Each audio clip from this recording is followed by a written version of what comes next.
2026 mixer. Kevin and I were chatting and realized somehow it was 5 years ago since the 24-hour mixer, and we decided that we should do something to celebrate that. So, Kevin, here we are. Here we are indeed, 5 years later. Learned our lesson on the 24-hour. There was a few people contacted me and said, "It's not going to be 24 hours, is it?" I said, "No, definitely not." That was I think they say legendary. I can't think that will ever be repeated. There's a lot of things that you should do in life once. Although we may have to find a way to top it. I'm not sure how we top it. Not with more hours. I don't know. I don't think so. No. I was definitely. I was trying to think what even time I started here in Australia. I seem to remember that I finished. I thought it was in the morning, so maybe I started probably similar time to this. I think. I think so. Which I meant think it was okay. Yeah. a little bit earlier. I think we started a little bit earlier. Yeah. And then everybody had the adrenaline kick in at different times. That was kind of fun to watch. Yeah. Well, And everybody was popping. The after party was huge as well. Yeah, I definitely got a second or third wind, I think, through that. That was fun. So tell me quickly, what have you been up to? What's been going on? Me? Well, things are taking off here in the UK. There's a lot of big shows getting started, so I've been working on those, mostly doing pipelines, monitor calibration, checking new cameras, that sort of thing. And then with the Colorist Society, of course, we're going into our 10th year, our anniversary year, and still celebrating the iMDB win. And that's gone really, really well. In fact, I just had an email from iMDB last week, and let me find it. The total number of credits in the color department to date is 866,000. So that's taken off really, really well. And people should know that you can get in there and edit it. So you can now edit your professions, and you can choose what you're known for and all those sorts of things. So it's well worth digging in and polishing it up. And Kevin, can you go in and edit up your back catalog as well, or can you only go forward? No, you can go backwards. So most of the color categories, we work very hard with them to automatically migrate the obvious ones. But if you've got a credit that got missed, you can just go back and revise it. And also, the only thing that you really have to do is on your IMDb Pro page, at the top, it lists 3 professions that you're known for or that you've worked at. And you can go in and edit that. And you should go in and edit that, because if you don't, you'll still be an editorial department. But you can edit that to color department. Right. Okay.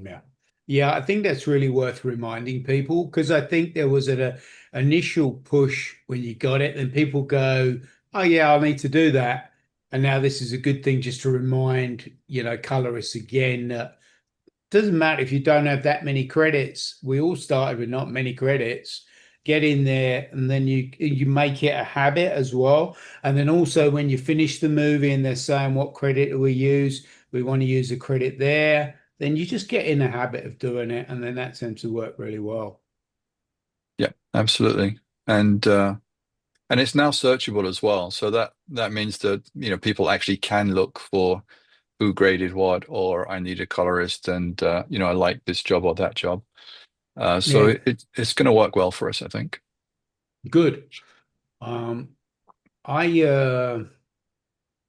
I recently worked on a feature actually, and it's having its premiere, which I can't go to because I'm in New Zealand, and it was quite an interesting conversation because normally I got pulled into a meeting, and it was at Post House. Traditional, it wasn't at my place. And they said, "Can you come in for a meeting?" I thought, "Oh, this is good." And I thought, we'll be discussing cameras and, whatever, and money and how long, and number of days and things. Sat down in the room, they said, "Right, before we talk about any of this, we have to ask you this question." Yeah. There's quite a lot of sex in this movie. Are you okay with coloring it? So I basically thought there for a second and thought, well, I think I'll be okay. I'll be all right. As much as a After second, huh? that, well, mate, that's how it's changed, isn't it? I mean, that wouldn't have been thought of a few years back, or certainly when we were working back. But now that was the primary question. We have to look after that you might be okay with such a film. It was a very tasteful film. It's actually Elon Musk's sister has a company called Passion Flicks, and they turn erotic novels into movies. And this movie had to be in Australia, and that's where they shot, and that's where they posted. It was all very well done. It's not a bad movie in the end. Really quite nice. So it was an interesting one. So I should get a credit on that. But Very and nice. there's Very another nice. funny story. I don't want to hog up the front of this mixer by tales of me grading erotic films. It was really well done. But one of the top directors in Australia was due a visit to the post house, and you can guess the exact moment when he walked into this grading theatre, can't you? And me and this producer lady were sitting there, and this director walked in, and it was a little bit awkward, that little bit. We stopped, and I was fumbling with the keyboard trying to stop things, and it was interesting. Anyway, You've been that's typecast my now, mate. story. Well, You know, when I was in Thailand, they said to me, can you do this hair commercial? And I said, sure. And they said, well, you do understand that if you do one, you'll end up doing 10 or 11 because everybody will want to come and do it with the same colorist. So that's it now. That's your next year sorted, mate. well, hopefully, yeah. I mean, a couple of those would be good. I'm not looking to do too much, that's for sure. So that'd be great. So Kevin, let's give people a little update. What are we doing in these 3 hours of this mixer? Well, I think we should start by introducing all these wonderful people that have joined us. Should we go around? On my screen, Paul, you're up first. Do you want to have a quick introduction? Oh yeah. Hi everyone. So cool we can have this event worldwide. Paul Hanrahan. I'm South African, but I'm based in Taiwan. And yeah, colorist. Being a student again this year, so I'm feeling all young and I'm studying a master's in color science. So yeah, I'm going to bore you with all of that. So yeah, great to see you here. Brilliant. We're geeky enough to enjoy it, Paul. Don't worry. Nikolai. Hi everyone, Nikolai. I'm based in Sweden, colorist, programmer, and editor, and everything else. And yeah, I'm very happy to see you all. And I didn't make the 24-hour mixer, but at least I'm here, so that's quite nice. And Nikolai, you actually came to the summit in Bali, so there you go. Yes, I did. So yeah, mate, you get double badges for going to that colorist mixer. There's not many people can say that. No, that's true. Well done. And how cold is it in Sweden? It's quite all right. It's around 0 degrees at the moment, and we had a lot of snow last week, and everything melted away. So we're happy. No slush puppy here. That's right. And now, who else we got? Oh, Mr. Greenberg. Hello, Oz. Hello, Kevin. Good to see both of you. Good to see you, Jeff. How are you doing? Good to see everybody. But I was the one who accidentally said, why don't we do a 24-hour mixer? That might have been my fault, but I took sleep. You guys didn't. You did the sleep. You did 2 school runs. You did a basketball game, and you still came back for more. You were great, Jeff. Well, I came today despite having strep, a fever. Of course, because that's just the way things work. And I got kids off this morning. So for those of you wondering, I'm on the East Coast, Delaware. It is 0 degrees centigrade in Delaware, more or less. It's going to snow in 2 days, about 0.5 meter. I color, I teach, I edit, teach.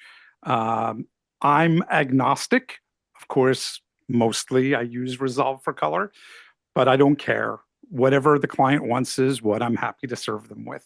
And then something that's become bigger since the mixer, I run our colorists on Reddit, as well as our editors, and help mod, resolve, and a couple other subreddits. For those of you who belong there, thank you for showing up. Thanks, By the mate. way, is Color and we take Tones all you, people. Waz? I know you are, No. you go by your name, but Kevin, was that you, Color and Tones? No, that's me. No. Toni, Yeah, Tones. you're amazing. Toni. Yeah. So nice. Nice to see a face with the user ID. Yeah. Hey.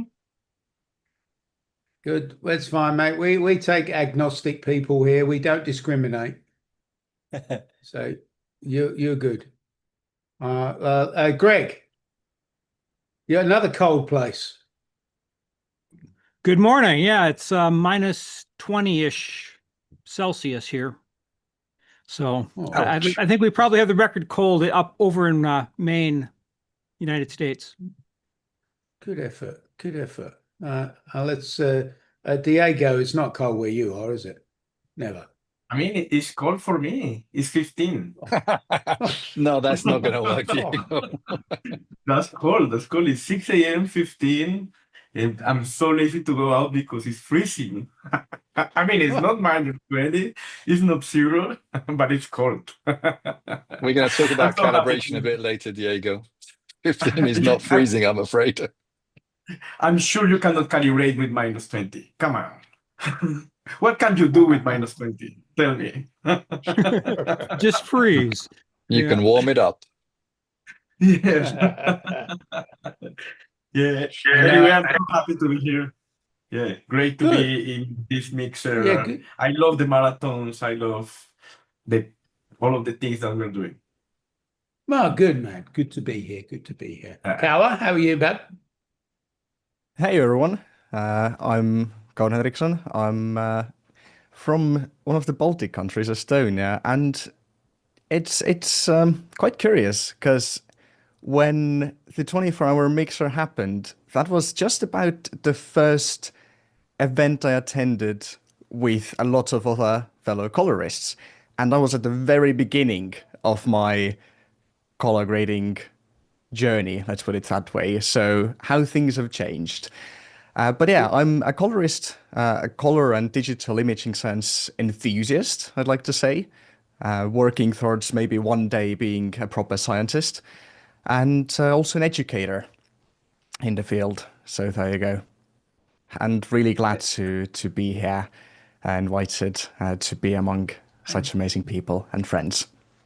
And when that colorist mixer was on, did you have to ask your mum and dad if you could stay up late to watch it all? Yeah, I get that a lot. There's a reason why I've started growing something. So, mate, in April at NAB, the joke was, "You 14?" But no, it's good. Good quality. That's the beauty of this community, where you can be 14 or you can be 100 and everyone gets along and it's just amazing. Fantastic. Right. So true, Okay. so So true. without further ado, first up, have we got any more housekeeping, Kevin, or are we into this? No, we're into it. Let's go. So first up, Toni. Hey. Little introduction, and then you can get on and do your thing, really. All right. Looking forward to it. Yeah. Hey guys, so my name is Toni Gozum and I'm from the Philippines. And ooh, my face is there. So I just to give you guys a background, I do mostly advertising work. I do the occasional film as well, and I teach in university as well. I teach an elective on color grading specifically, and also their majors class of post-production, I think. Yeah, so I guess we're gonna get into it. And today I'm just gonna go through my favorite OFX from 2025.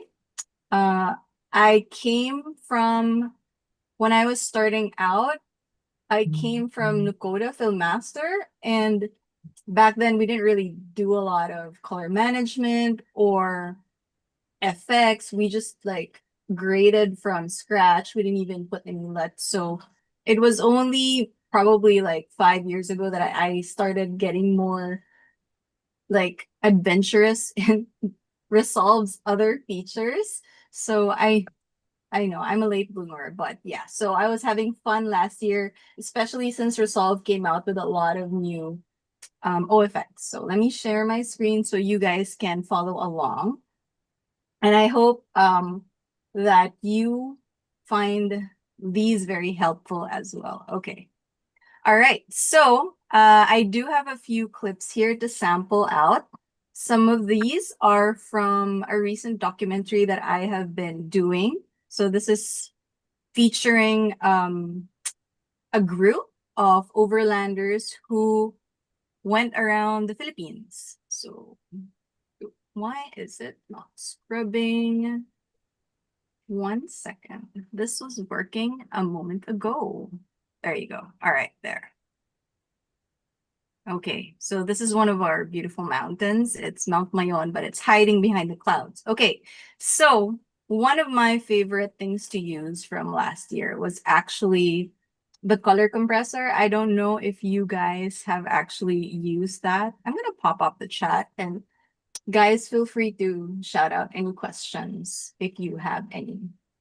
Okay, so sometimes in advertising, you know how they like to make things like really pristine and everything really clean. So some things like this, like where the grass is a little bit patchy, that's actually something that we like to fix. And the way that I like to do it, and I've found that this is quite helpful, is to use the color compressor just to even out the grades. So I start out with a key. A general key is okay, since we are just trying to match it with the existing greens.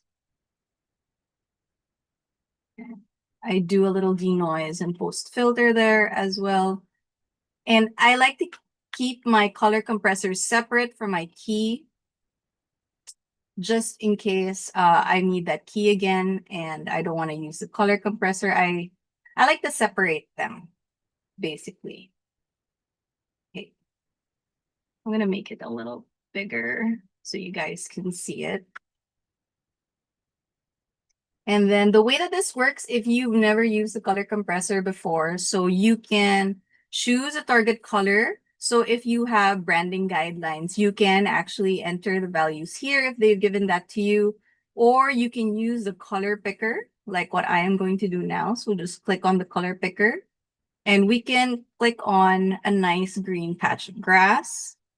And what you want to do now is you have controls for hue, saturation, and luminance. And when you increase those values, it's going to bring it closer to your target color. So watch this patch of brown as I bring up the hue.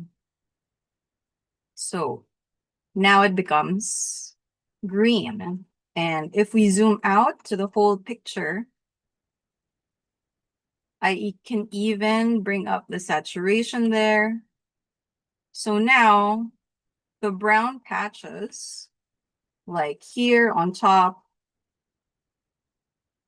have disappeared. So this has been very, very useful for me in advertising, since they do like to nitpick everything, as in like everything. And I find that this kind of makes it cleaner than just me like trying to push it with the primaries as well. And it's kind of faster also. Yeah. Another thing that I like to do with the color compressor is try to use it on skin tones as well. Sometimes you get those skin tones that are like a little bit red and patchy. For example, this is my friend Alex. I have been on a trip with them overlanding, and it's an adventure. It's a different kind of camping altogether. But if you can see, his face is a little bit red, since I guess he was a little bit out on the sun. So what I would do here is actually key out a skin. You can also see a little bit of like green spill from the grass. And the color compressor can fix those two problems at the same time.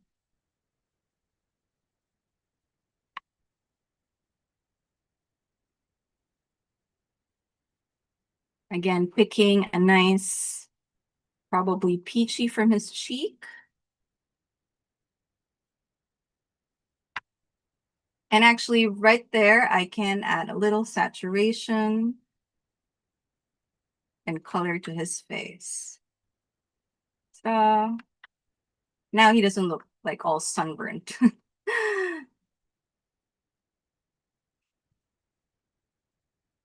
And that's a nice HCL. Yes. Another thing I like to use is actually the depth map. This used to be really heavy in my old M1 machine, but since I got an M3 now, so I'm working with an M3 Apple Silicon, it's gotten a little bit lighter. What I like to do is instead of doing a magic mask, or like if I find a material like this where I kind of need to pull back on the sky, then I would just use the depth map to isolate that instead of trying to mask it out with windows or a qualifier. And if you've never used this, you can actually, this is how it works. So when you put it in, it starts out as a matte, a black and white matte, and you can adjust that by turning this on, and I can adjust the foreground, and this is for the background at the back. And you can turn on a bit of finessing so that it's not so like hard on the edges. When you're done, actually you can, or if you feel like your machine is lagging, you can actually put it in faster mode, which is what I like to do. And the reason that I actually put it in front of my node graph is that I actually turn on node cache, which I just discovered like a few months ago. There are so many things that I discover every now and then would resolve, like, was that there before? Why have I never found it? Why is nobody talking about it? Yeah. Anyway, so there you go. And I like to do a parallel with this. And so I'm picking out the sky, bringing it a bit back in, just so I can see a bit of blue in there.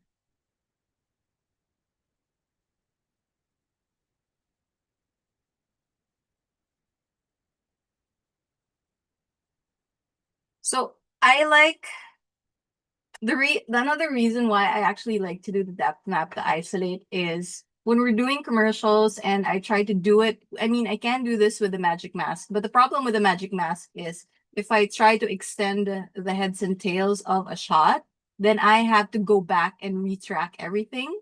Versus if I just use the depth map, then I don't need to track anything doing that. Also, even with the masking, sometimes I really do need to have to check the color for each shot just to see if it's getting that color picking right. So in situations like this, where I know the background is like really, really far, and I can trust the depth map to actually do the isolation for me, then this would be such a quicker way of doing things rather than the other tools. Cool. So let's go to another shot. Like, for example, here, I also do like to use the depth map, since I can isolate him the same way.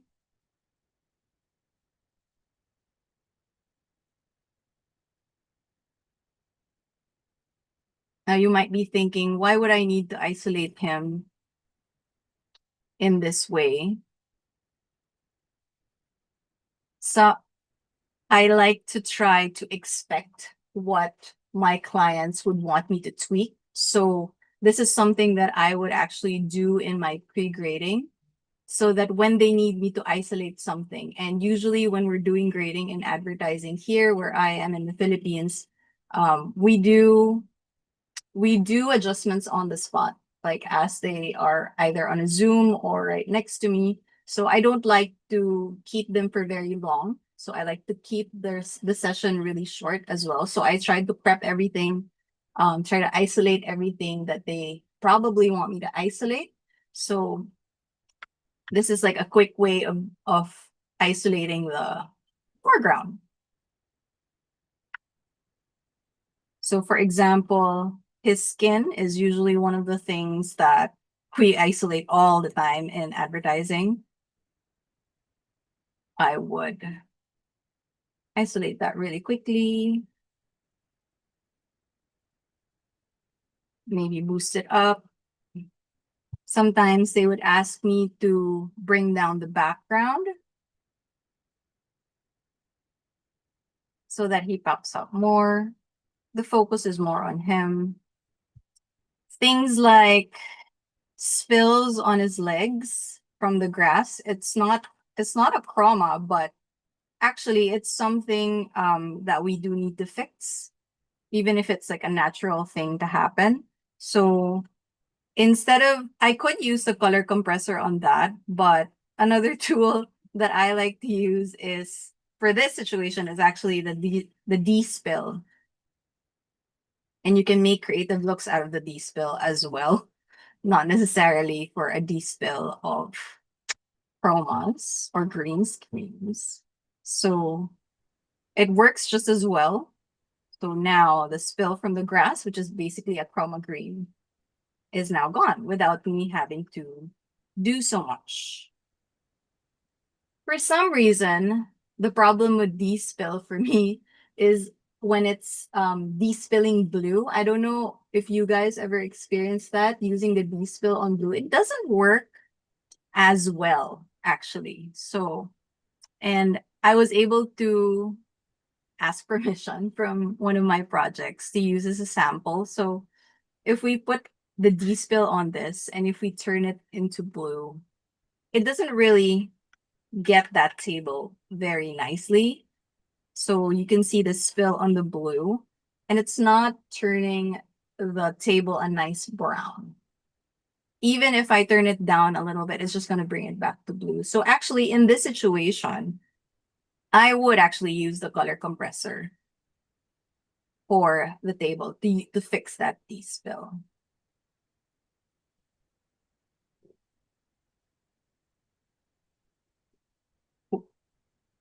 And Fantastic. Yeah. Have you got more, Toni, or is that it? That's great. Yeah, actually, is my time up? It is, yeah. Oh, but okay. that's really good. That flew by, that 15 minutes, didn't it? Yeah, it really did. good. I mean, just a quick question. The commercial industry in the Philippines, how is it?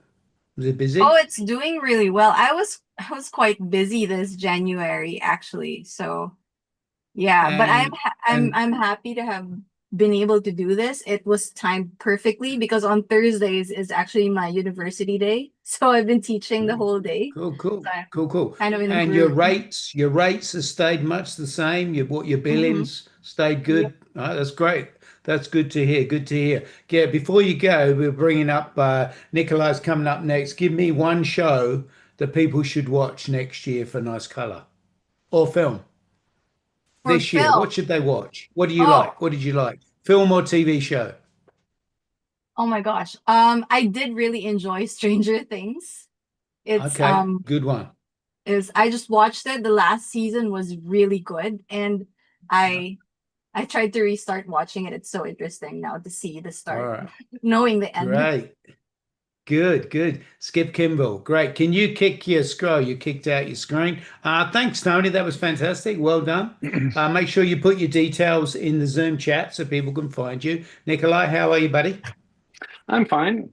Well, it was very interesting to watch, and I liked the color compressor. I haven't used that myself that much, but I think I will be doing that in future projects. Yeah, really neat. Okay, just give a little introduction and away you go. Well, I already introduced myself that I'm a colorist in Sweden, but as a colorist, I also do conform, and I actually like conform and have written a couple of tools for conform. So what I was thinking about talking about today is how you can optimize your workflow for conforming with custom resolve scripts. So I will share my screen and let's go.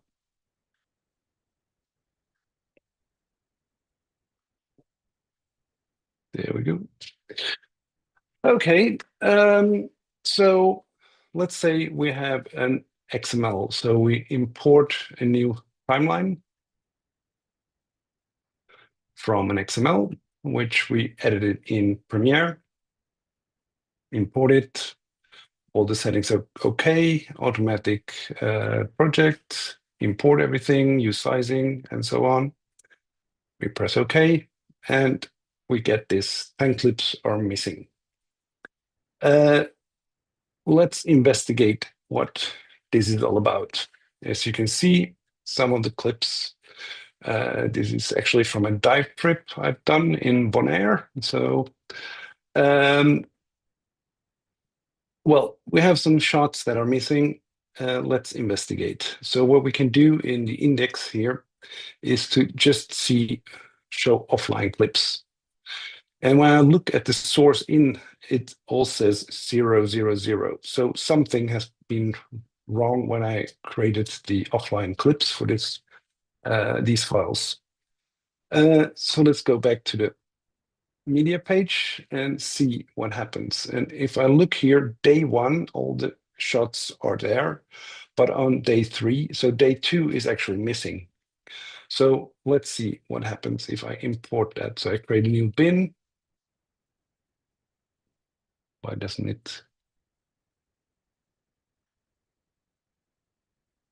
New bin, okay. Day 2. And I import the clips from day 2.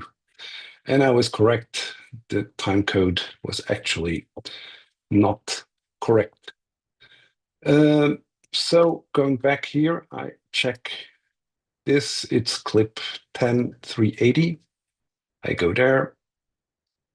And when I then change the start time code, I can do that in clip attributes. So I select clip attributes, go to the time code page here, and then just write 000 and OK. And something happened to the first clip, and it's actually the clip it should be. But as you can see, the second clip, which was also offline, is using the same thing. And this can happen when you change time code on clips.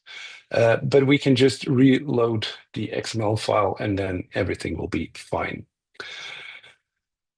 The thing is that if I take several clips and go to clip attributes, I can't change the time code for all the clips. So I wrote a small script. And I will show you the script a little bit later. So I select all the clips, go to workspace and scripts where they are. And there I've created one which is called 0 timecode clips. So the 0 timecode clips will set all the clips I've selected in the media pool to 0 timecode start. So as you can see, they just ripple down. And now that I have done that, I can just import the timeline again, XML. I have to give it another name because otherwise it will say that there is already a timeline used called Bonaire 2024. I turn off the automatic import of the source clips because they are already in my project. And I press OK, select where it should conform from. Okay, and now all the clips work fine as expected. The thing is that if we look here, we can, this is pre Resolve 20, the script was written, but in Resolve 20, they actually changed something, so we don't need the script. And I'm quite happy that they don't need the script anymore, because when Blackmagic writes new functions, then yeah, sometimes scripts are not necessary. But what you can do is you can just select a few clips, go to the inspector, and in the inspector, you can choose the file. And here now you can change the time code for, like, say, 1 hour. And then all these clips are changed directly. So that's quite a nice feature which came in Resolve 20. Okay, so let's continue. I load a reference file. So I have my offline here and go to the page here. Go to the offline selection and drag it in. Then you can do a split check using vertical wipe. As you can see, everything looks quite all right. So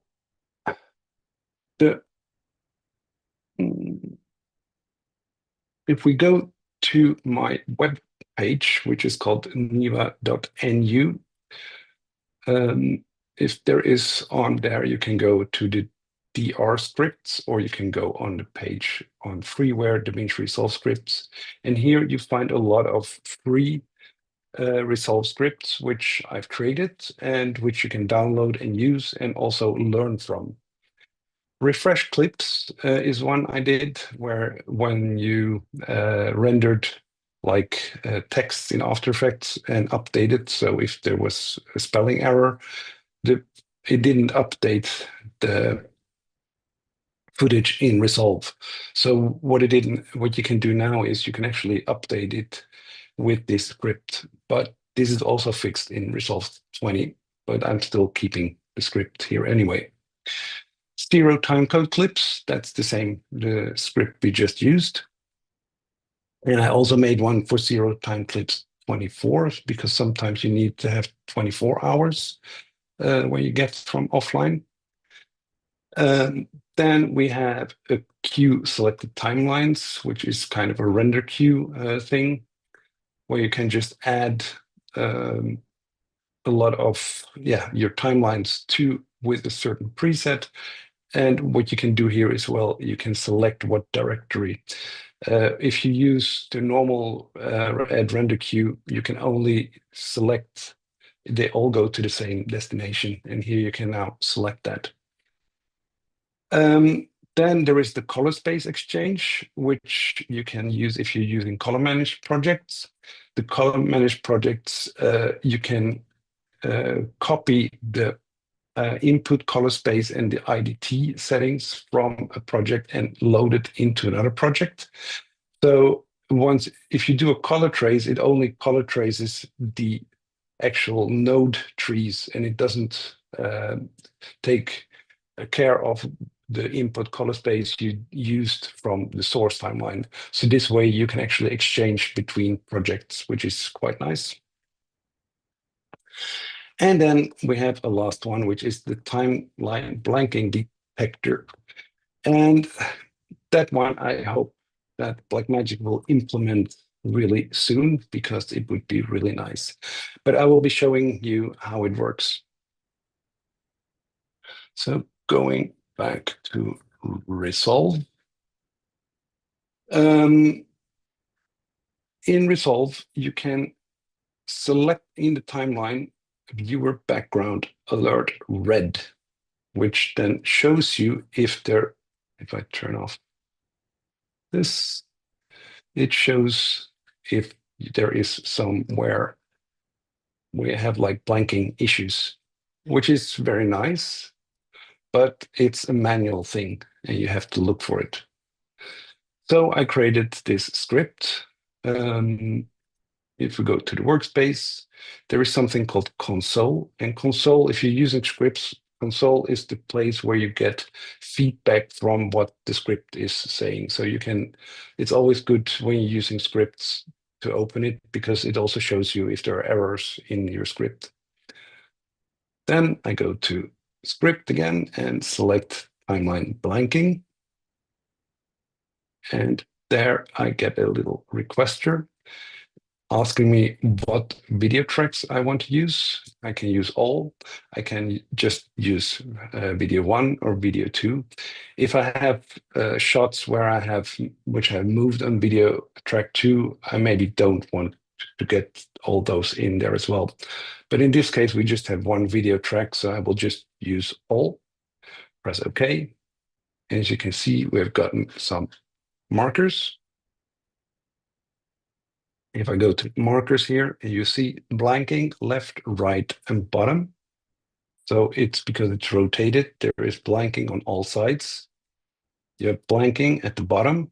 You see it. I don't know if it shows in. You can see you have blanking on the top,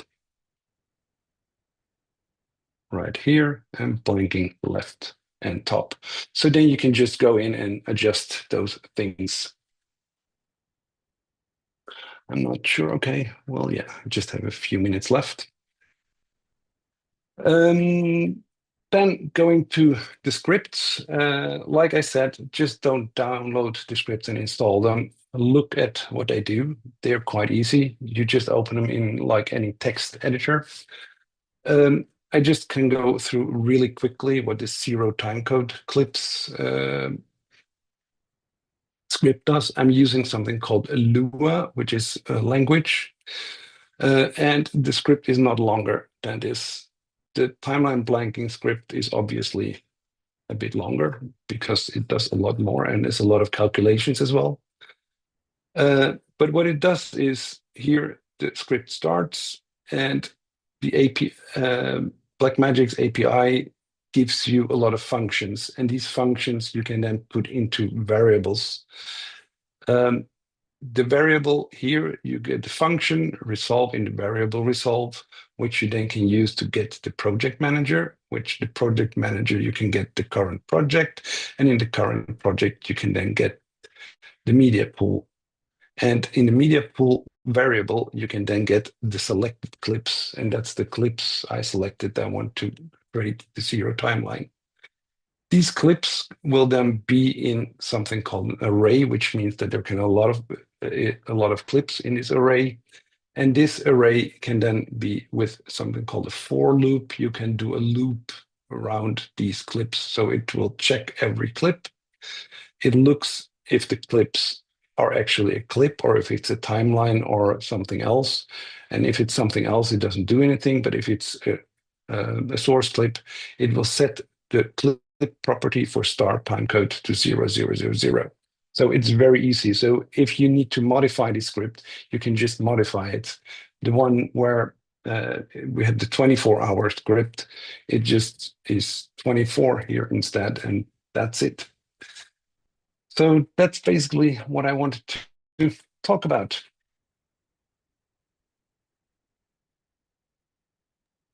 Cool, buddy. Mm-hmm. Really nice. I remember Resolve Collect. That was the first one, wasn't it? One of them. That's correct. Yeah, it's still alive and still working. Yeah. Cool. And so you're basically running some virtual training and more European-based training, is that right? Yeah, that's correct. Excellent. The virtual What have you got, and everything. Have you got anything coming up soon that people can know Yes, I about? actually have a DIT course I'm working on, which is a data wrangler / junior DIT course. And it will then also be, there will be a second course, which is more than into more DIT and color and live grade and things like that. So that's 2 courses I'm working on. And the first course is almost done. So I will be giving that in Sweden in March. Excellent. And Nikolai, Okay, do you look take forward on to it. custom scripts? Yes, of course I do. That's it. It actually says on in the web page that I do. Cool. Mm. So Okay, maybe thank you very much, everybody. leave an address for yourself on the Yes, chat. I will do that. Yep.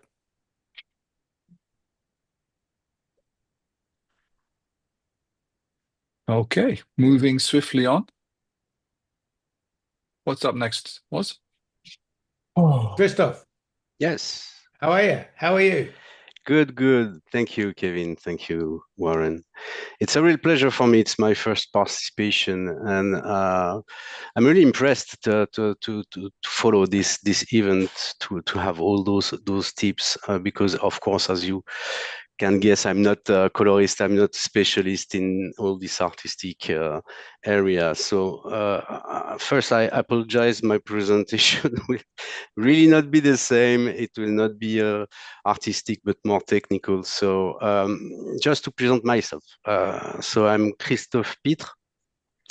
I'm product specialist for professional monitors at Sony Europe. I will celebrate my 30 years of loyal service to Sony next month.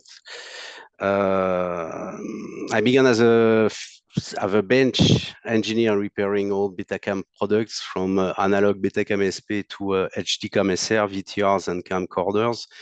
Then I supported in the field system cameras for broadcast industry.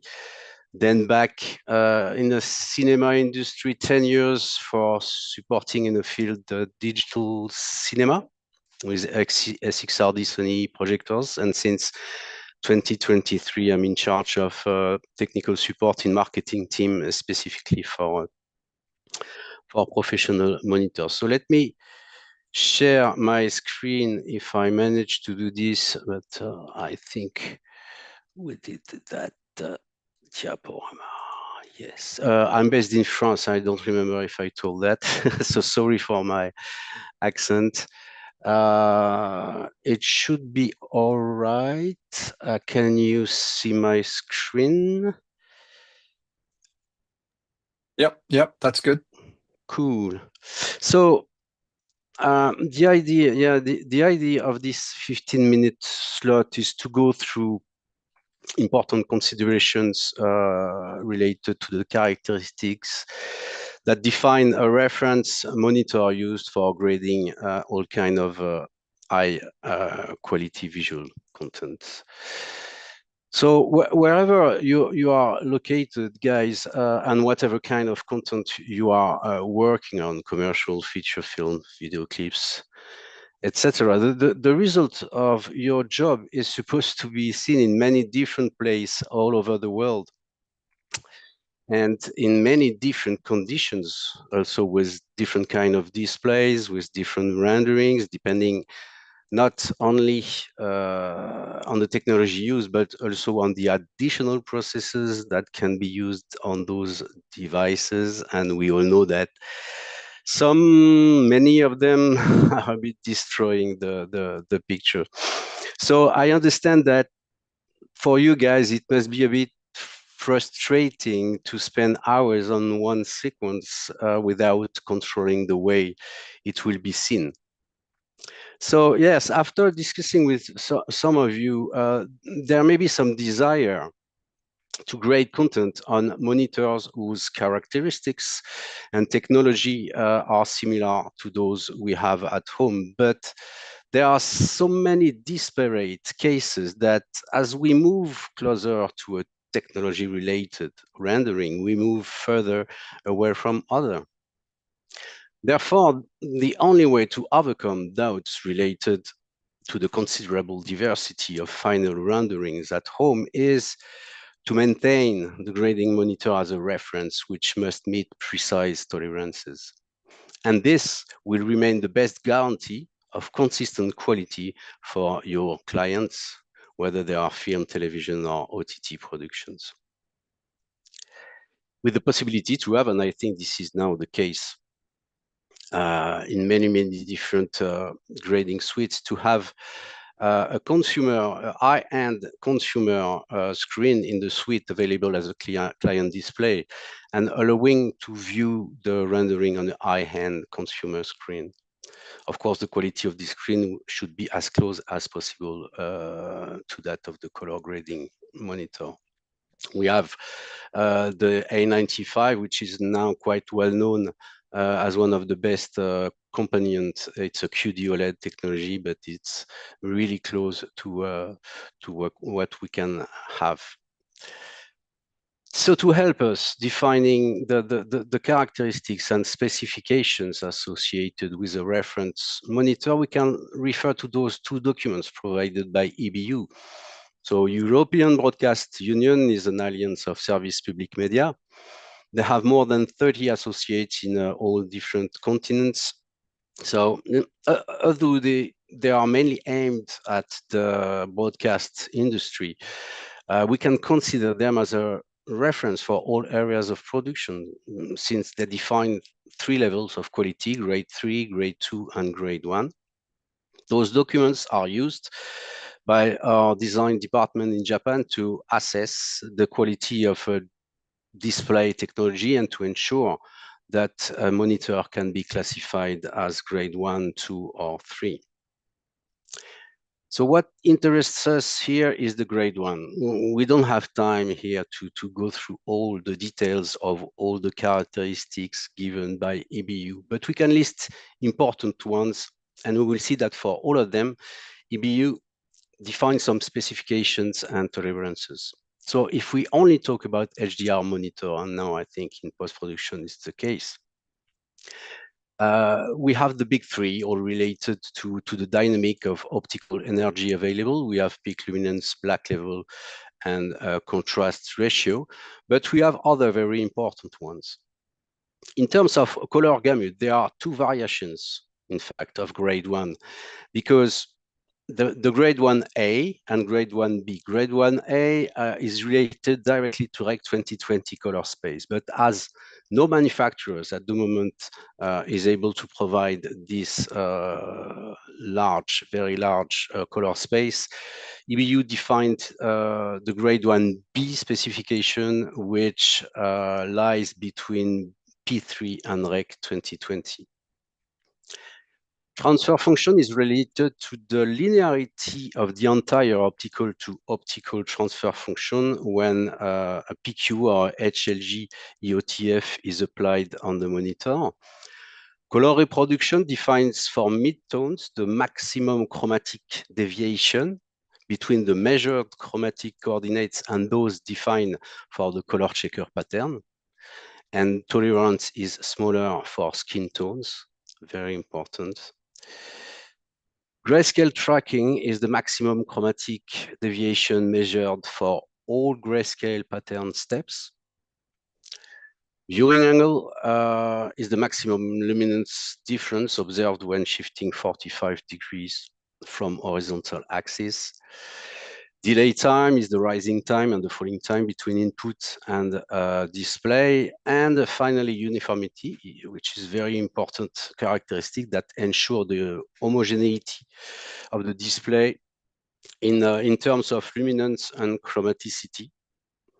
So as I mentioned earlier, in Japan, our design engineers use EBU documents to measure, qualify, and certify the quality of each emerging technology in order to determine the most appropriate one to use as a visual measurement tool.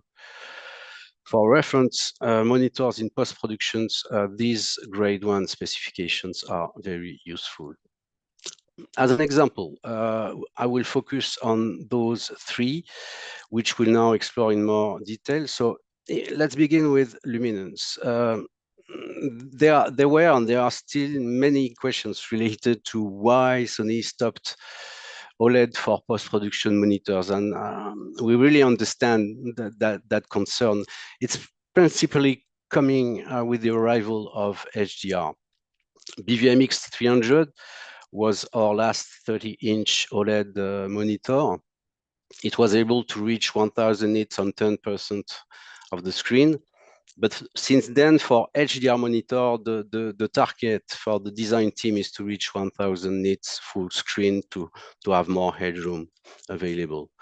As you can see here, they found that QD OLED panel starts the limitation process of luminance when you reach 3% window.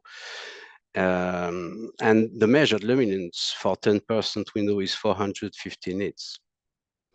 As you may know, it's much easier with LCD to reach 1000 nits for the entire, for larger area and the entire screen. The idea behind this capability to go more and more higher in terms of luminance is not there to burn your eyes or by increasing the average level, really not. This is just to enable a sufficient headroom that can be used for specific highlights and to maintain the color reproduction on those highlights. In terms of color space, whether we are talking about SDR with 709 or HDR with 2020, when you go down to the bottom of the curve into the dark areas, you can see here that all the measurements are done below 100 nits. When it comes to that level, the gamut shrinks in OLED. Reducing the available saturation for all colors. And you can see that with LCD, it's much more stabilized. This 3D view illustrates this by taking the luminance level on the vertical axis. And finally, let's talk a bit about midtones. Trying to reach the saturation, the maximum saturation for each primary is important. This is one thing to define the gamut, but very important and maybe more important is to ensure that all midtones are reproduced correctly, because midtones are more related to reality than the pure saturated primaries on the color gamut. And it could be shifted because of some nonlinear response on the panel. To help and assess on it, we have specific chromatic coordinates given by EBU with the help of this famous 24 cells color check pattern that you all know, so-called Macbeth chart.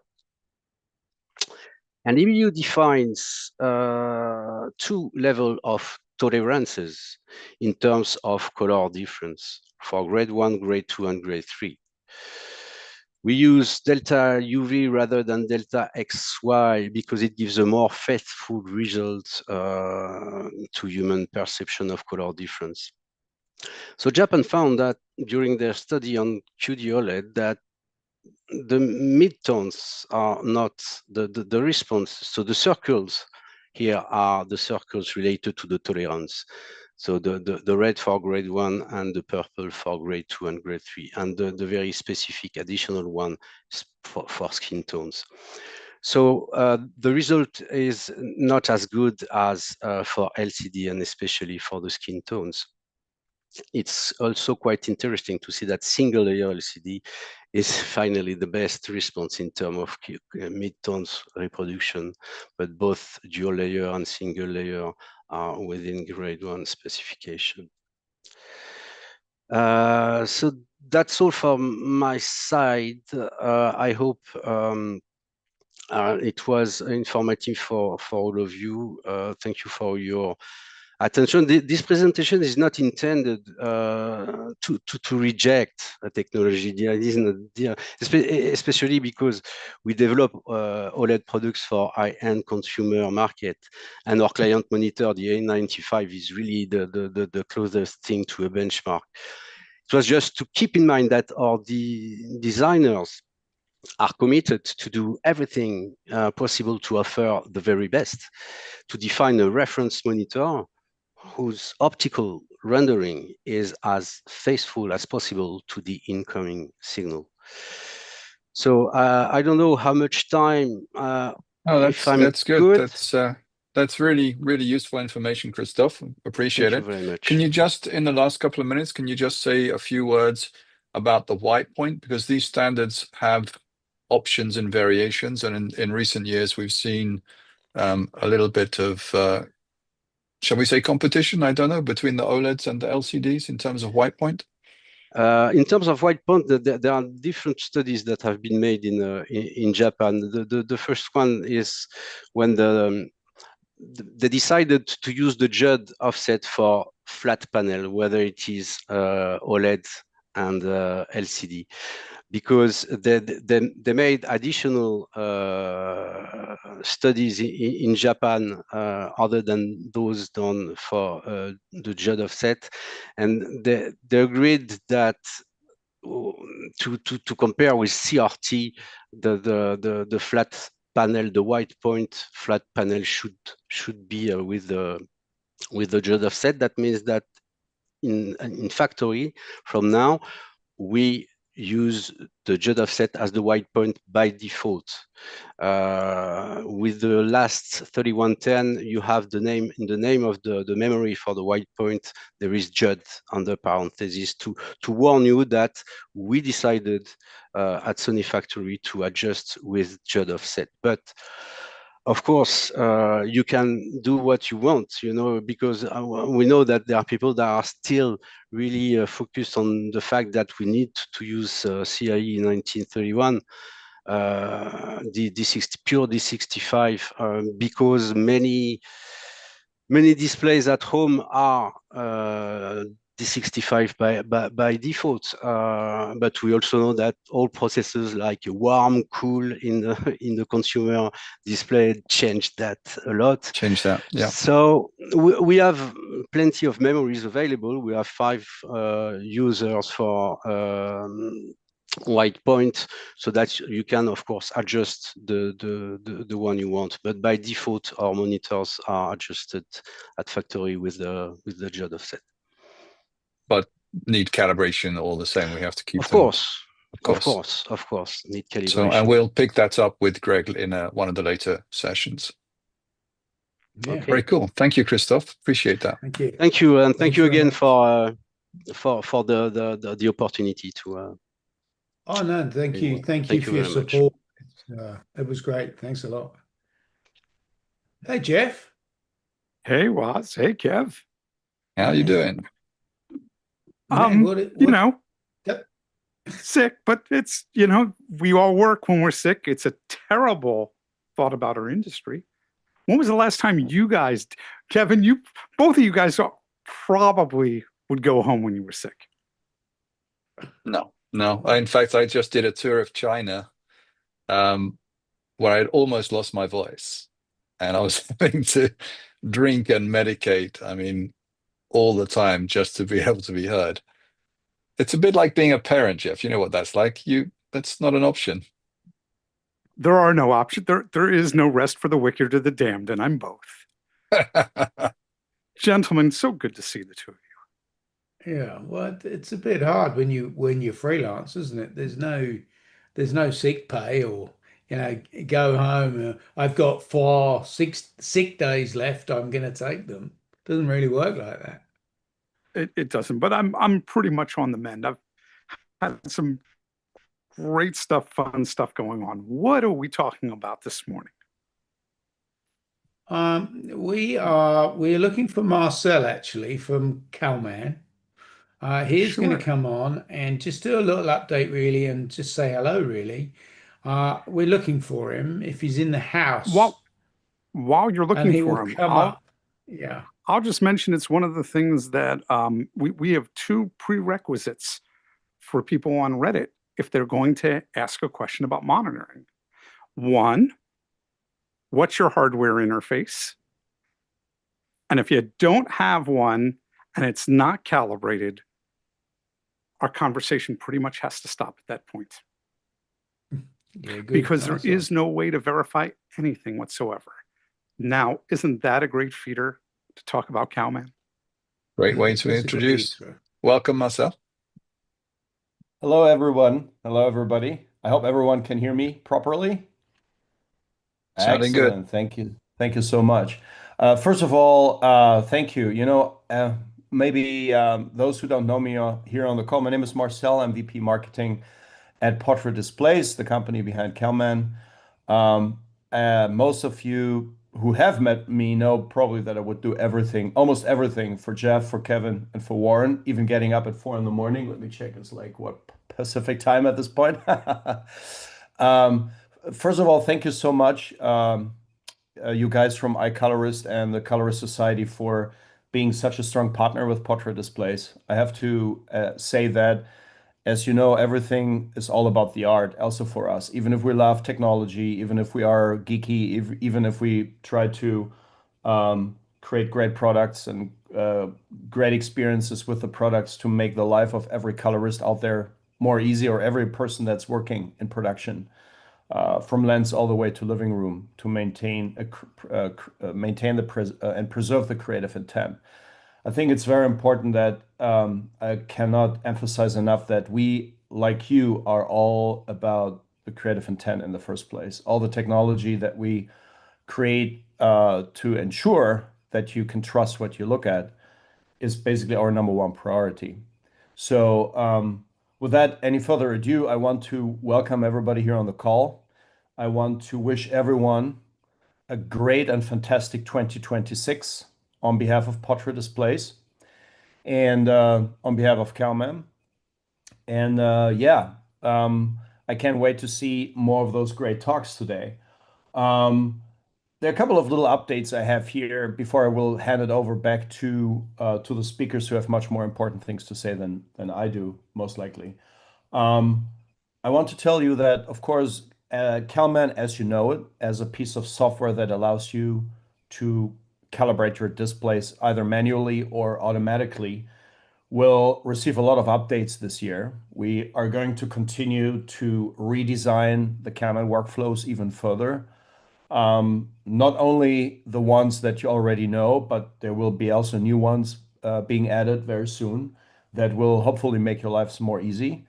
All the workflows you already know are going through an entirely new redesign of actually streamlining the entire process, because we have understood that we need to make it even more easy, specifically when we, for example, talk about CalMan Ready displays that talk to our CalMan software.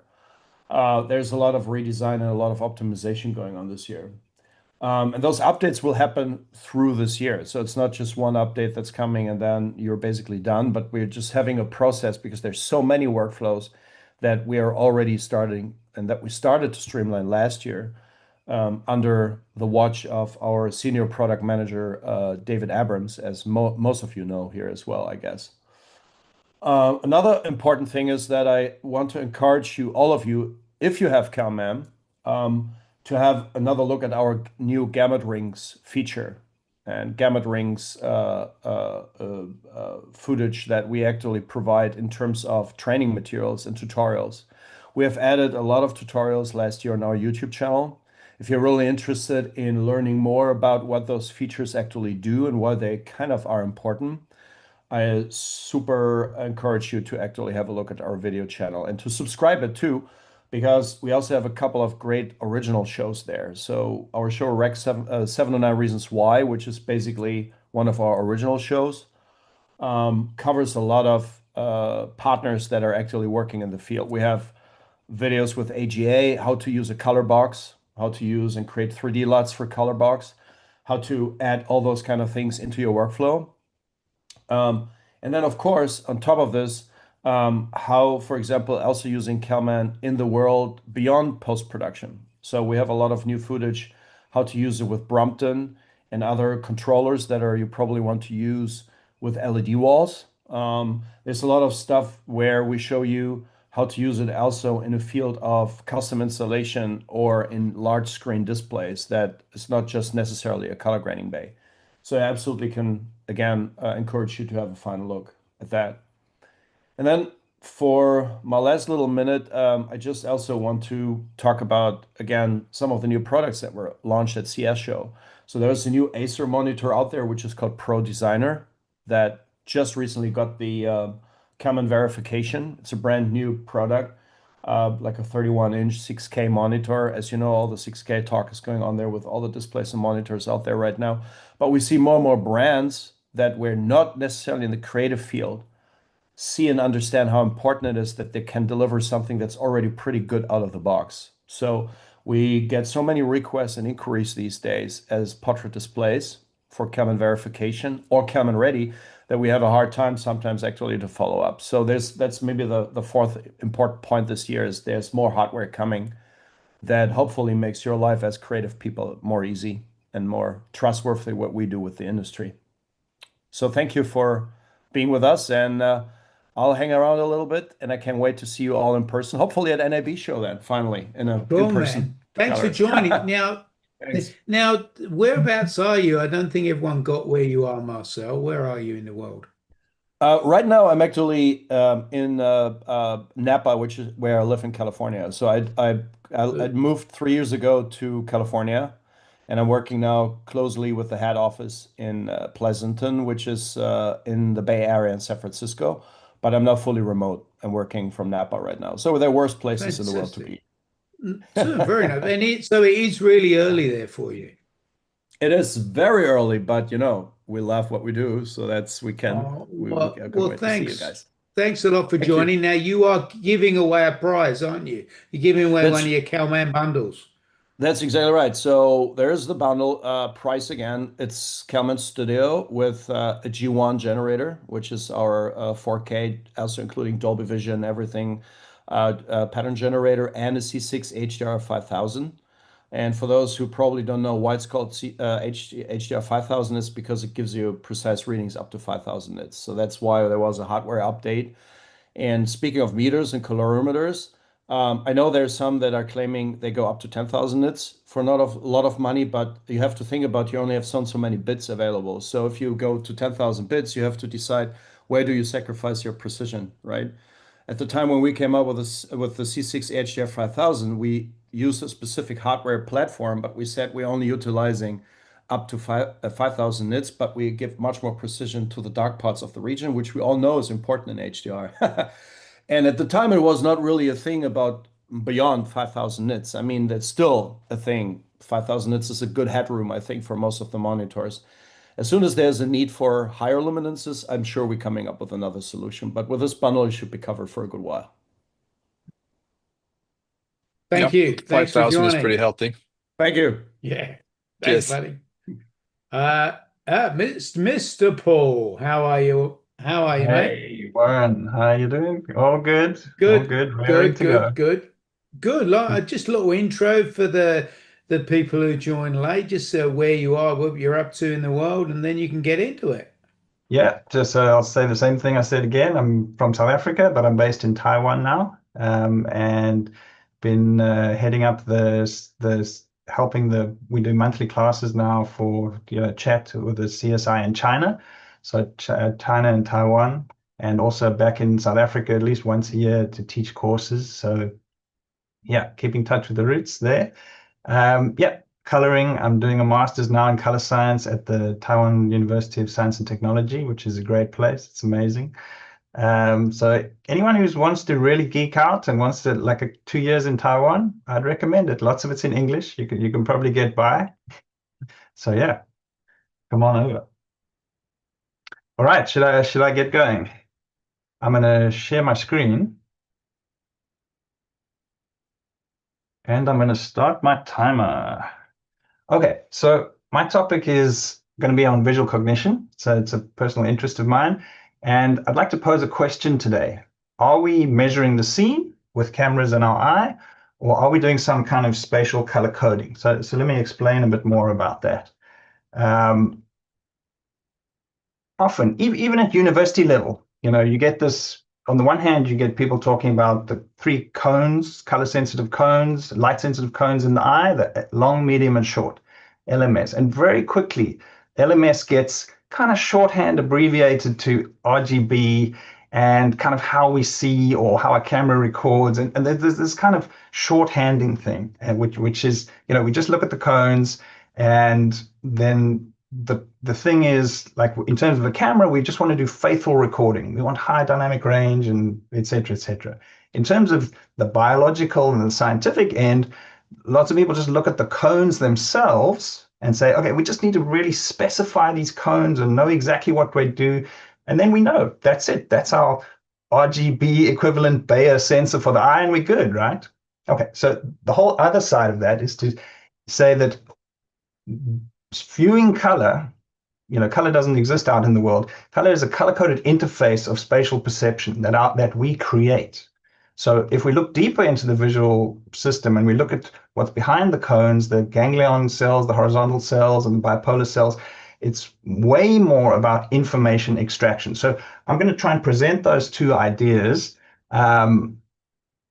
in three kind of areas. So one is in the history of color studies, the second in looking at the scene-referred methodology, and then the underlying biology. So, I mean, but why do we need to look at this? Isn't this all solved, right? Aren't we done? The bugbear for all of this is appearance phenomena. So if this is Akiyoshi Kitaoka's work, and you've probably all seen it, this face looks white, this face looks black, and this bar looks pretty damn gray. But you can see my picker, it's the same value. It's the same value of gray, but for some damn reason, they all look very different. And if I take that bar and I place it across the two faces, it starts looking like a curve. But you see the picker, it's all 124, 124. It's the same gray. So the same stimulus can result in several different perceptions. That's the thing we need to deal with. So this is my mega image where I put small, it's all the appearance phenomena that I've heard of and interested in studying. So there are lots of them, and I'm sure there are even more. Right, so first from the point of view of the history of color studies. Now, bear with me here. I'm just, for a metaphor, for a storytelling metaphor, I'm saying, think of color development as in three ages. So let's say there's an ancient era, and I'm saying that's all the way up to the 1920s. And let's call that the Aristotelian era of physics. So like Aristotle thought that atoms were like small little billiard balls or squash balls or something. And that's how the universe worked, okay? Then in our current era, it's more about measuring and metrics and quantifying and knowing the dimensions. That's more like a Newtonian view of the world. And I'd say that's from basically the 1931 chromaticity all the way up to today.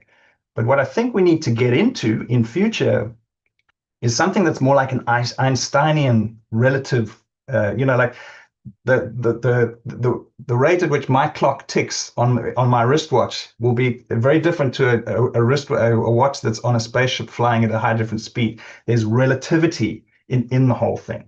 Okay, so let me get into it. So in this ancient era, this is just a construction that I'm adding for color. Bear in mind, no one else thinks of it like this. So in this era, it was about proposing color models and relationships. They had simple geometries, and there was a physical basis. It was a lot about mixing pigments, mixing paints. And from this era, there's still good stuff to be learned.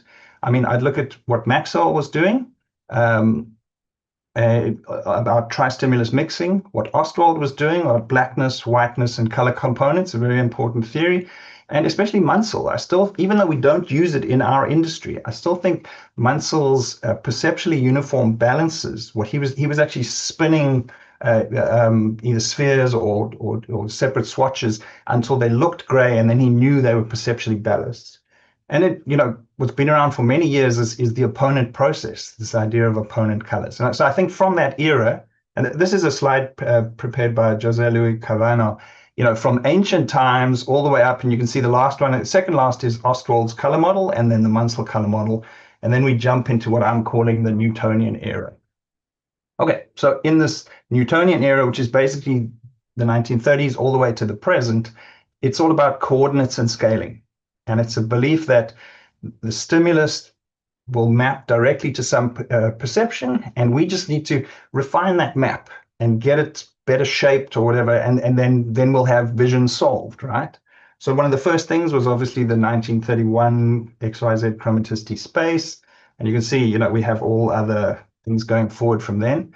A very important work in the 40s and 50s was someone at Kodak called McAdam, and he did the first work, well, one of the first most prolific work on just noticeable differences.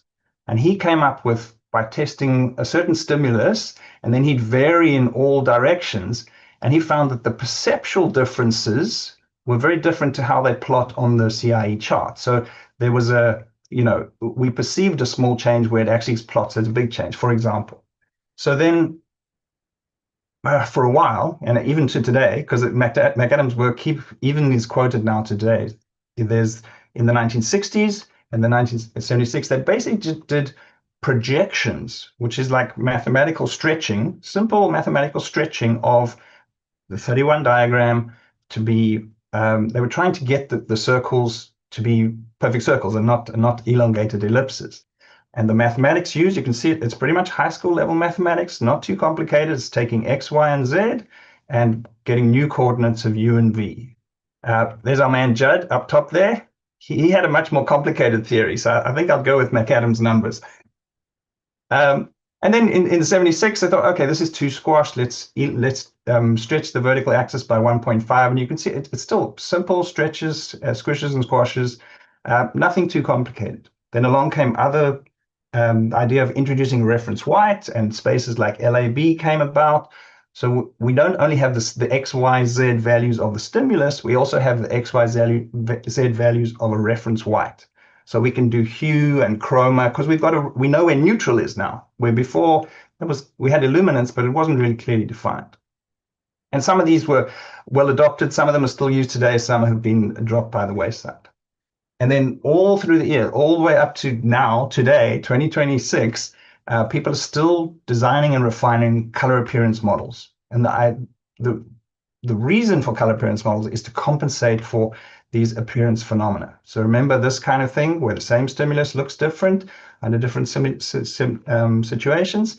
And the right-hand side phenomena here, they're very spatial. So it's more about these ones on the left. And you've probably heard of something like the Stevens effect or Hunt effect, surround effect, HK effect, chromatic adaptation in white balancing, etc. This is all commonplace for our standard color management, right?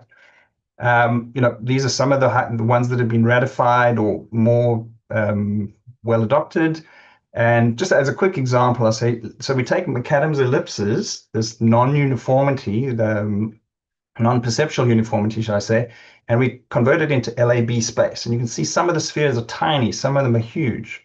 So then, for example, in this 2000 standard, they were doing mathematical stretches, like a horizontal stretch like that, to widen the middles, or the blues were rotated. So there was a rotation happen just in the corridor. So it's simple mathematical stretching and moving around.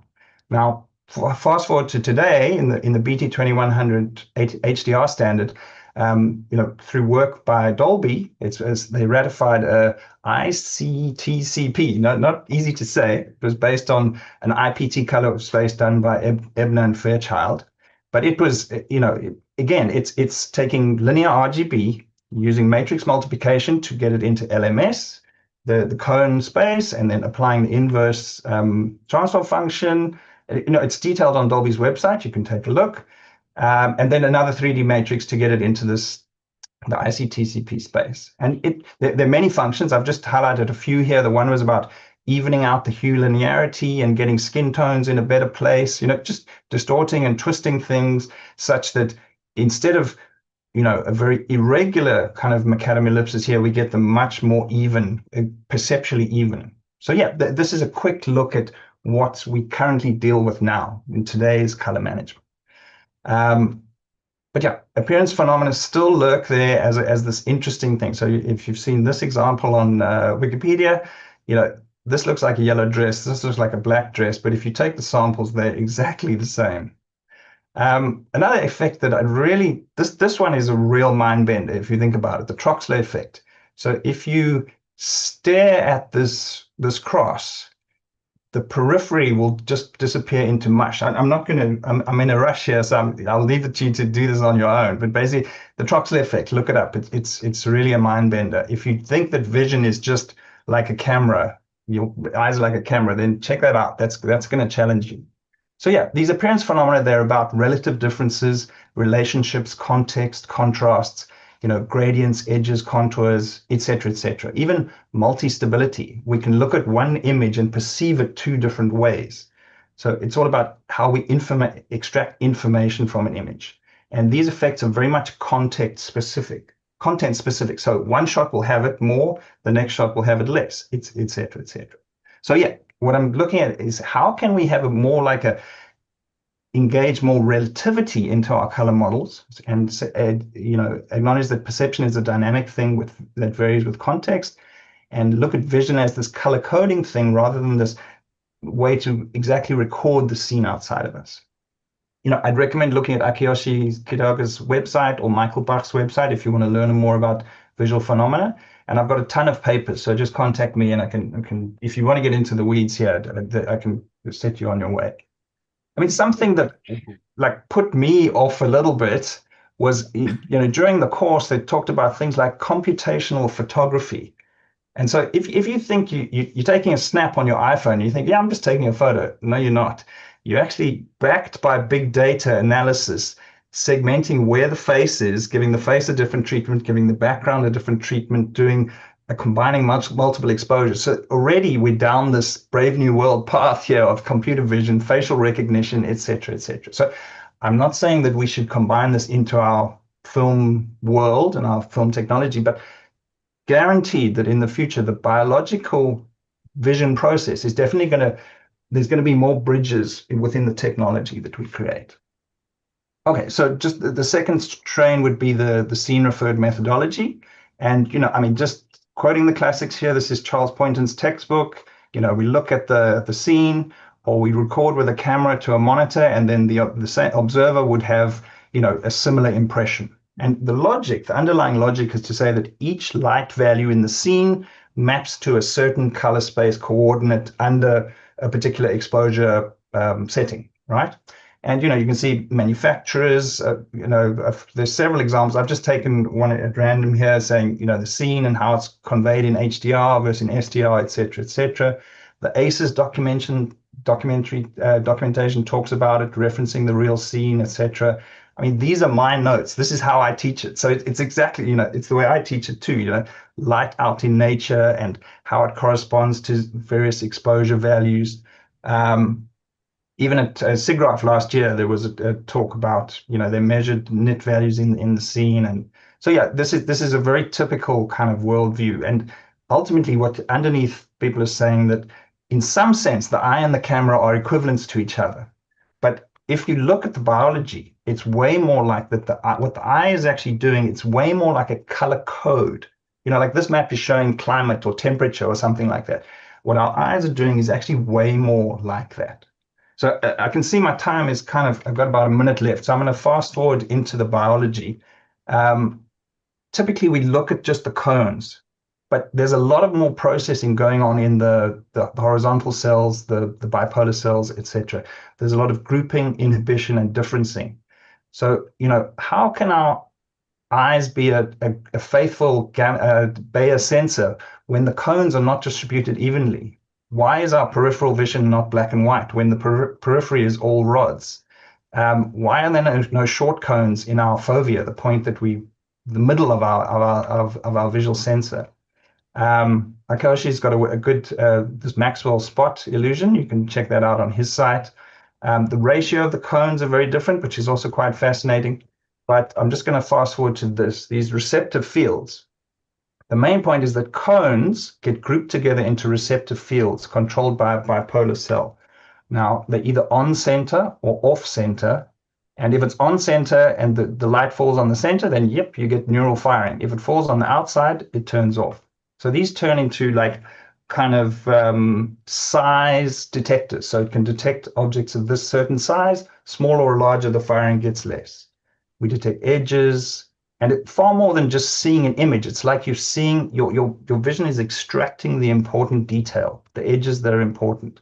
And then what goes on in the retina gets grouped into the thalamus, which groups into the visual cortex. And from that, we can construct, like horizontal edges, all the things, direction of motion, length, angles, et cetera, et cetera.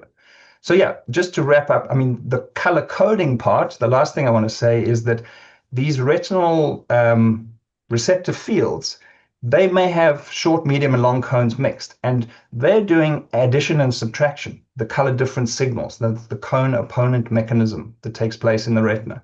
So it's not just what the cones are doing. Downstream of that, we've got bipolar cells, ganglion cells that are doing addition and subtraction. So essentially, something that's not present in the light that's landing on the retina is being turned into a code, a biological code of of different color differences. So yeah, that's kind of my summary. Also, the way our eyes look around a scene, we don't look at the entire scene. We don't scan it evenly. We look at what we think is the important things, and our brain fills in the rest. So it's a bit of a hard idea to accept at first, but if you rather think about what your vision is, this kind of thing, it's like a user interface, rather than I'm actually seeing the world as it is.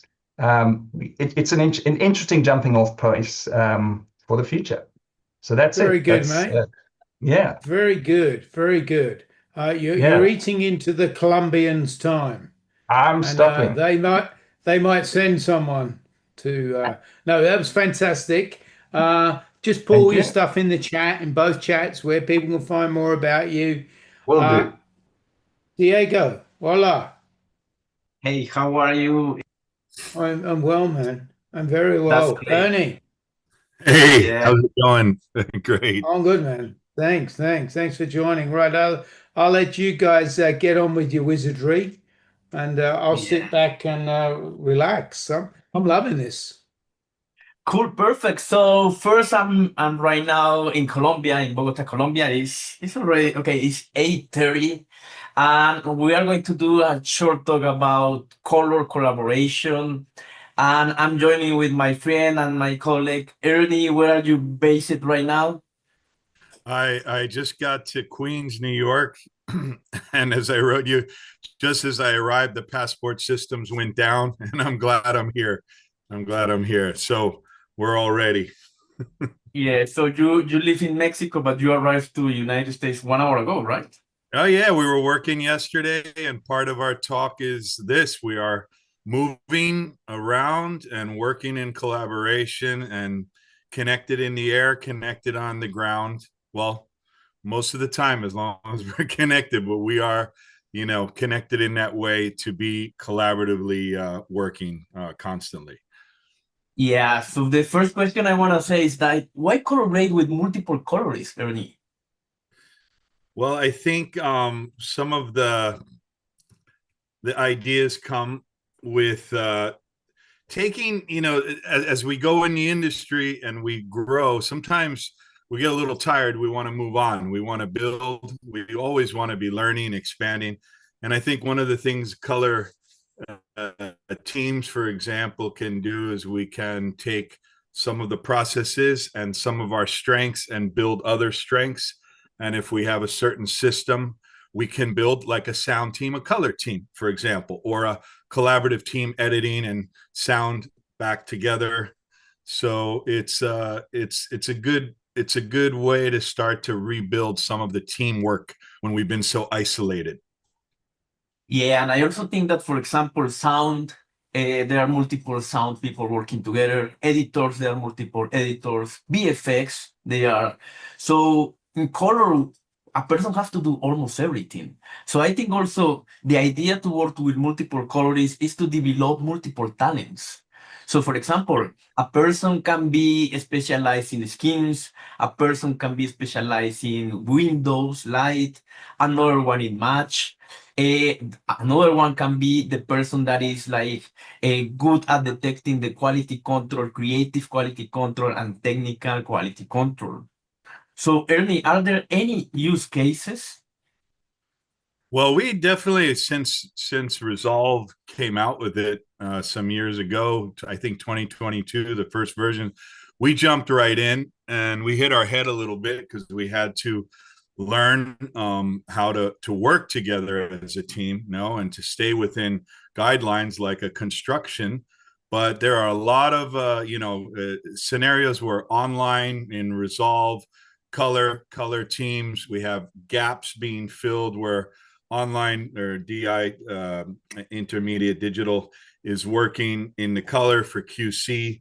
We see that. We obviously see a lot of editorial and color beginning as we're laying out some of the scenes and we want to see how they work, and also Fairlight playing into that when we look at the world of Resolve. So color does play a role now in a sense of sound and color, and different creative processes are able to be done along the lines in parallel. And I think that helps the vision of, for example, a director to see and hear and feel in a way that they would be waiting in a more traditional workflow. Yes, so absolutely. The editor can be editing and the color can start doing the basic grade. So the conform person can be conforming and we don't have to wait for finishing the conform. So we can start grading. We can have multiple colorists at the same time. As Ernie say, we can be grading and the audio people can be doing his work at the same time. So that will create a lot for the story. So also, what are the issues that we can find early? Well, yeah, the first one is organization. No, but even before, Diego, technically, what's the biggest thing you would say to even begin collaborating? We have to be on the same version, right? Yeah, absolutely. The same but version. sometimes people are running and you got to keep that.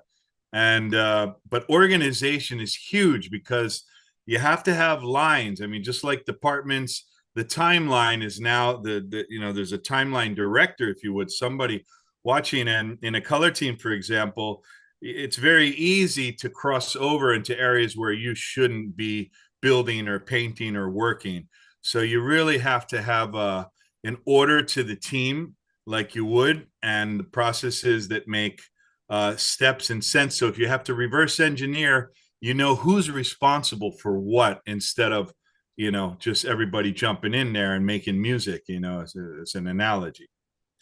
Yeah, absolutely. I think, and if you have internet connection, poor internet connection, that will be a problem. But I strongly believe that the technology is already there. The main problem of working color in collaboration is communication, personality. Diego, this is really hard. I've noticed it's hard to sometimes train when we've been doing it so long. It just maybe doesn't make sense, and it's more work for some people. I get that.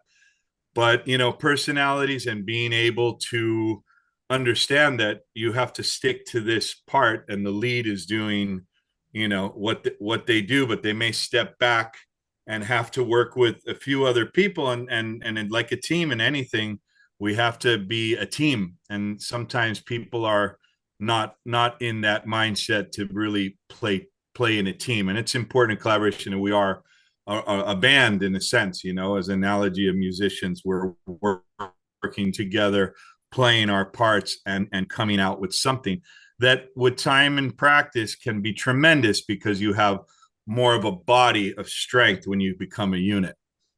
Yeah, I think definitely that we need to start thinking as a team and not as an individual colorist. I think that's where the change is. So how do we start? So in this case, I'm actually in the cloud of Blackmagic Design. As I told you, I'm right now in Bogota. Ernie is right now in New York. So here we have one timeline. Let me come here. We have the same footage. We are using the cloud storage service to send in footage. And what I show you here in this part is that if I go here to the project members, you will see that Ernie is connected in the same project that I'm also. Also, here we have a way to communicate, that is the chat. Ernie, can you write me something? Yeah, sure. So in this case, we were working yesterday in a project. Ernie from Mexico, I was working from Bogota. So we are using the same technology, and he said, hey, yes, I'm ready. Also, something really important is, can you go to the color test timeline? Yep. I'll switch so over. Here I'm in this part of the timeline, but what I see that Ernie is here, Ernie Schaefer, as you see. So how it works, if I want to do something in Ernie, for example, clip number 4, and I want to grade, I cannot do anything because I cannot overwrite what Ernie is doing. But for example, if Ernie is doing something, can you make something fast? Yeah, all so right. I'm just, doing something obvious, just taking color out and turning something to black and white so we can see this. Good. So once I'm done, it's one shot per colorist. And a lot of times we'll be working maybe with Zoom, some kind of communication software as well. We may have also, you know, an iPad to see the color of somebody else through a remote monitor. And we're basically say, hey, I got this shot. Why don't you check the match on this other shot? I move, and the next colorist or the other in the team can click on it, Diego, he can make a move, and I can be working ahead. This works very well when you're also doing reviews. You can have the lead, I work with the client, and then I have a small team remotely behind me. And as we are making notes through the project, the director doesn't know, but we're making fixes in the background because everybody's listening. And by the time we're done with the review, we have already made a lot of those fixes and we're playing through it again. So we don't stop. We don't have this pause in the room. So as you see, when Ernie moves from the clip 4 to another one, I got the black and white. And I'm also, the way that I can communicate with Ernie that we both see the same is using the iPad. So as you know, the iPad Pro has the reference mode. So in this case, we calibrate the iPad, we have the reference mode. So that way, the iPad will be like our eyes. If Ernie says, hey, I found this clip problem, probably I will look at my iPad because he will have the same image. So the iPad Pro will be the way to see the same. And in this case, for example, he moved, he may want it here, look, black and white, here black and white. And Ernie, I have as it you here, saw our Diego, so images, I am, exactly, so we're moving. Yeah, the iPad is, you know, with reference mode, they're so good, and, you know, it's kind of becomes the take along color, you know, calibrated monitor that we have portable to check, and it allows me to see the other colorists work. We can send signals back and forth, but we know with this that we're not in any weird scenario, especially with the clients too. And that's pretty much a standard now with reference mode. Guys, Yeah. we have a question. We have a question in the chat about what happens if you're using groups or shared notes or anything that would affect multiple clips. Is that viable in this workflow? So we are going to do that. Now that we show how we can communicate and how it works, now we're going to say, okay, if we have multiple colorists, how we cannot overlap at some point, how we can, every colorist do different things. So first we have some rules. So the first rule is always label the node. That is really important. Always label the node. So for example, here we can say light. This is really important. The second one is, there is one tool here that is actually really nice, that is save track node, change it using color. So what this is doing is that if, for example, I want to create one node and this node is navy, if I create one node, now it's navy here. Let's create one that is pink. So now this node is pink. So we can say that, for example, light will be cyan. Secondaries will be pink. So that's actually really important.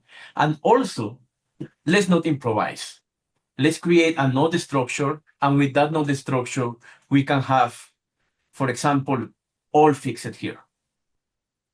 And that way, we can say to the people, okay, one go from this part, the other one use the other one, and the other one use the other one. The other thing that we found that is really important is that we say the personality of the people. People are saying, please don't touch my nodes.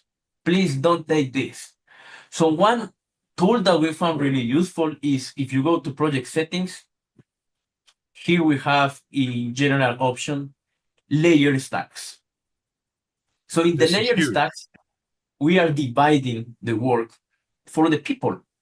So for example, I can say if we four, Warren, Kevin, Ernie, and me, I will say, okay, I will do the noise fixes. Ernie will do the RGB. Warren will do the lab. And Kevin will do the mastering. And that way, every person can just be here and move between one and another. So based on that, we are kind of thinking of the problem of the people. Please don't go to the other layer. take that color of the nodes. So that's kind of the structure we have it. But Ernie, can you explain us how you develop this structure and what is the objective behind each node? Yeah, I think every project, as we know, is a little different, and the timelines are different. I work a lot of the feature work and series, and obviously series we got to go much faster. But we do have more opportunities. We find them that we're getting involved as colorists earlier on with some pre-conform, so we can start setting the style, setting the look, and then we can start applying that for approval. So what we like to do is we try to separate. So if we have a series where we have a lot of fixes or facial work on actors and so on, we might leave the first node stack just for the artist to go in and do touch-ups, faces, noise reduction. And then the second stack is where we start the RGB. We might scenes for I'm sorry. We're out of time, Diego. We're out of time, unfortunately. Okay. Yes. I think you can have a whole new podcast on this. Absolutely. Absolutely. Yes. But you guys saw kind of the different layers that we have and the key concept. No, sorry, Kevin. It has to be a sitcom. It has to be like Colorist live sitcom. Now, stack one is sitcom, stack two is horror. We'll have the timeline. Sitcom on layer one and horror on layer two. It's going to be fun. Mashup. Cool. Thank you. Thanks, everybody. Guys. That's really good. Very helpful. And now we're over to you, Greg. What do you got for us? Good morning, guys. First off, I'd just like to say thank you to Kevin, Warren, and Gigi for organizing this. I listen to all these people, and I'm just amazed by the exceptional talent that I hear from you guys. So it's like, wow, cool stuff. So, hey, what we're doing today is we're just going to have a short peer-to-peer conversation about reference, calibration, and why that matters in post-production environments. So I'm going to ask just a series of short questions to some of the people that have attended PVA training and get some answers directly from some of the experts about calibration. So the first question we have is, what's the most common reference or calibration issue you see in the professional post-production environment? We'll start with Diego. So I think that the main problem is that there is no calibration. So everyone says to you that monitor is calibrated, but at the end, nothing is calibrated. And the main problem is that no one shows you the calibration certificate. Right. How about you, Kevin? Yeah, I find the environment is often a factor, particularly when I'm going, between a color room and an edit room. You'll have the color room, there'll be a dim light, no windows, everything dark, and then you go straight into the edit suite and they've got windows and all the lights are on, everything's white, and it's a completely different viewing environment. And we have to have a discussion about gamma and, a conversation about environmental factors that are nothing to do with the monitor calibration itself, but just where they're sitting and how and this kind of relates back to what Paul was saying about how the eye works. How about you, Paul? Environmental factors. I mean, the two markets I'm involved in are South Africa and Taiwan, so both low budget markets. I mean, the challenge, I don't do much calibration, but for us, the challenge is no one wants to pay for it. It's a grudge purchase, right? So monitors just drift off and off and off. But from being a calibrator and being in a remote area, I'd say keeping your colorimeter or spectro up to date annually, that is the one challenge. And then that's some people rush into, I'm going to buy myself a spectro, but are you budgeting in every year, sending it back, getting it? They're just like having a grade 1 monitor, you've got to keep it in spec. Having a spectro, you've got to keep that in spec. There's this like chain of command of calibration. The calibration tool needs calibration. How about you, Toni? I think it's similar to Diego, and I think also that, so we do a lot of remote work. So a problem that I always encounter is that when clients view my grade, like even like when I stream it, how can I be sure that whatever they're watching it on is calibrated? And they always have to ask, like, how do I know? And I'm like, well, I can't, calibrate your monitor without being there. so that's a problem. Okay, thank you. So next question. What is one thing that you learned in the PVA training that you didn't expect and now rely on? How about Kevin? Yeah, I think the thing that I took away that most affected me was that, in a professional environment, there are standards, as Christoph was talking about earlier. But as you get into consumer environments, you realize that standards are a little bit more fuzzy, particularly luminance, for example. We always work at 100 nits. Nobody at home calibrates their TV to 100 nits. So it's those kind of variations in the standard I found were very useful and important. Diego? So I think what I learned is that as a freelance colorist, sometimes we go to different places and we cannot calibrate monitors.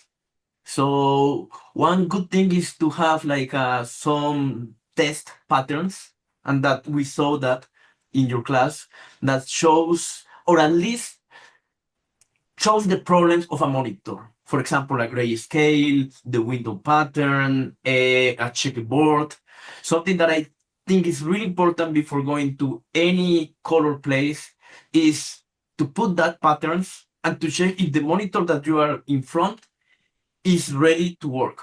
Or if not, you can say to the, I don't know, to the post supervisor or the person that is there, hey, I cannot color grade if I cannot trust this monitor. Excellent. Toni?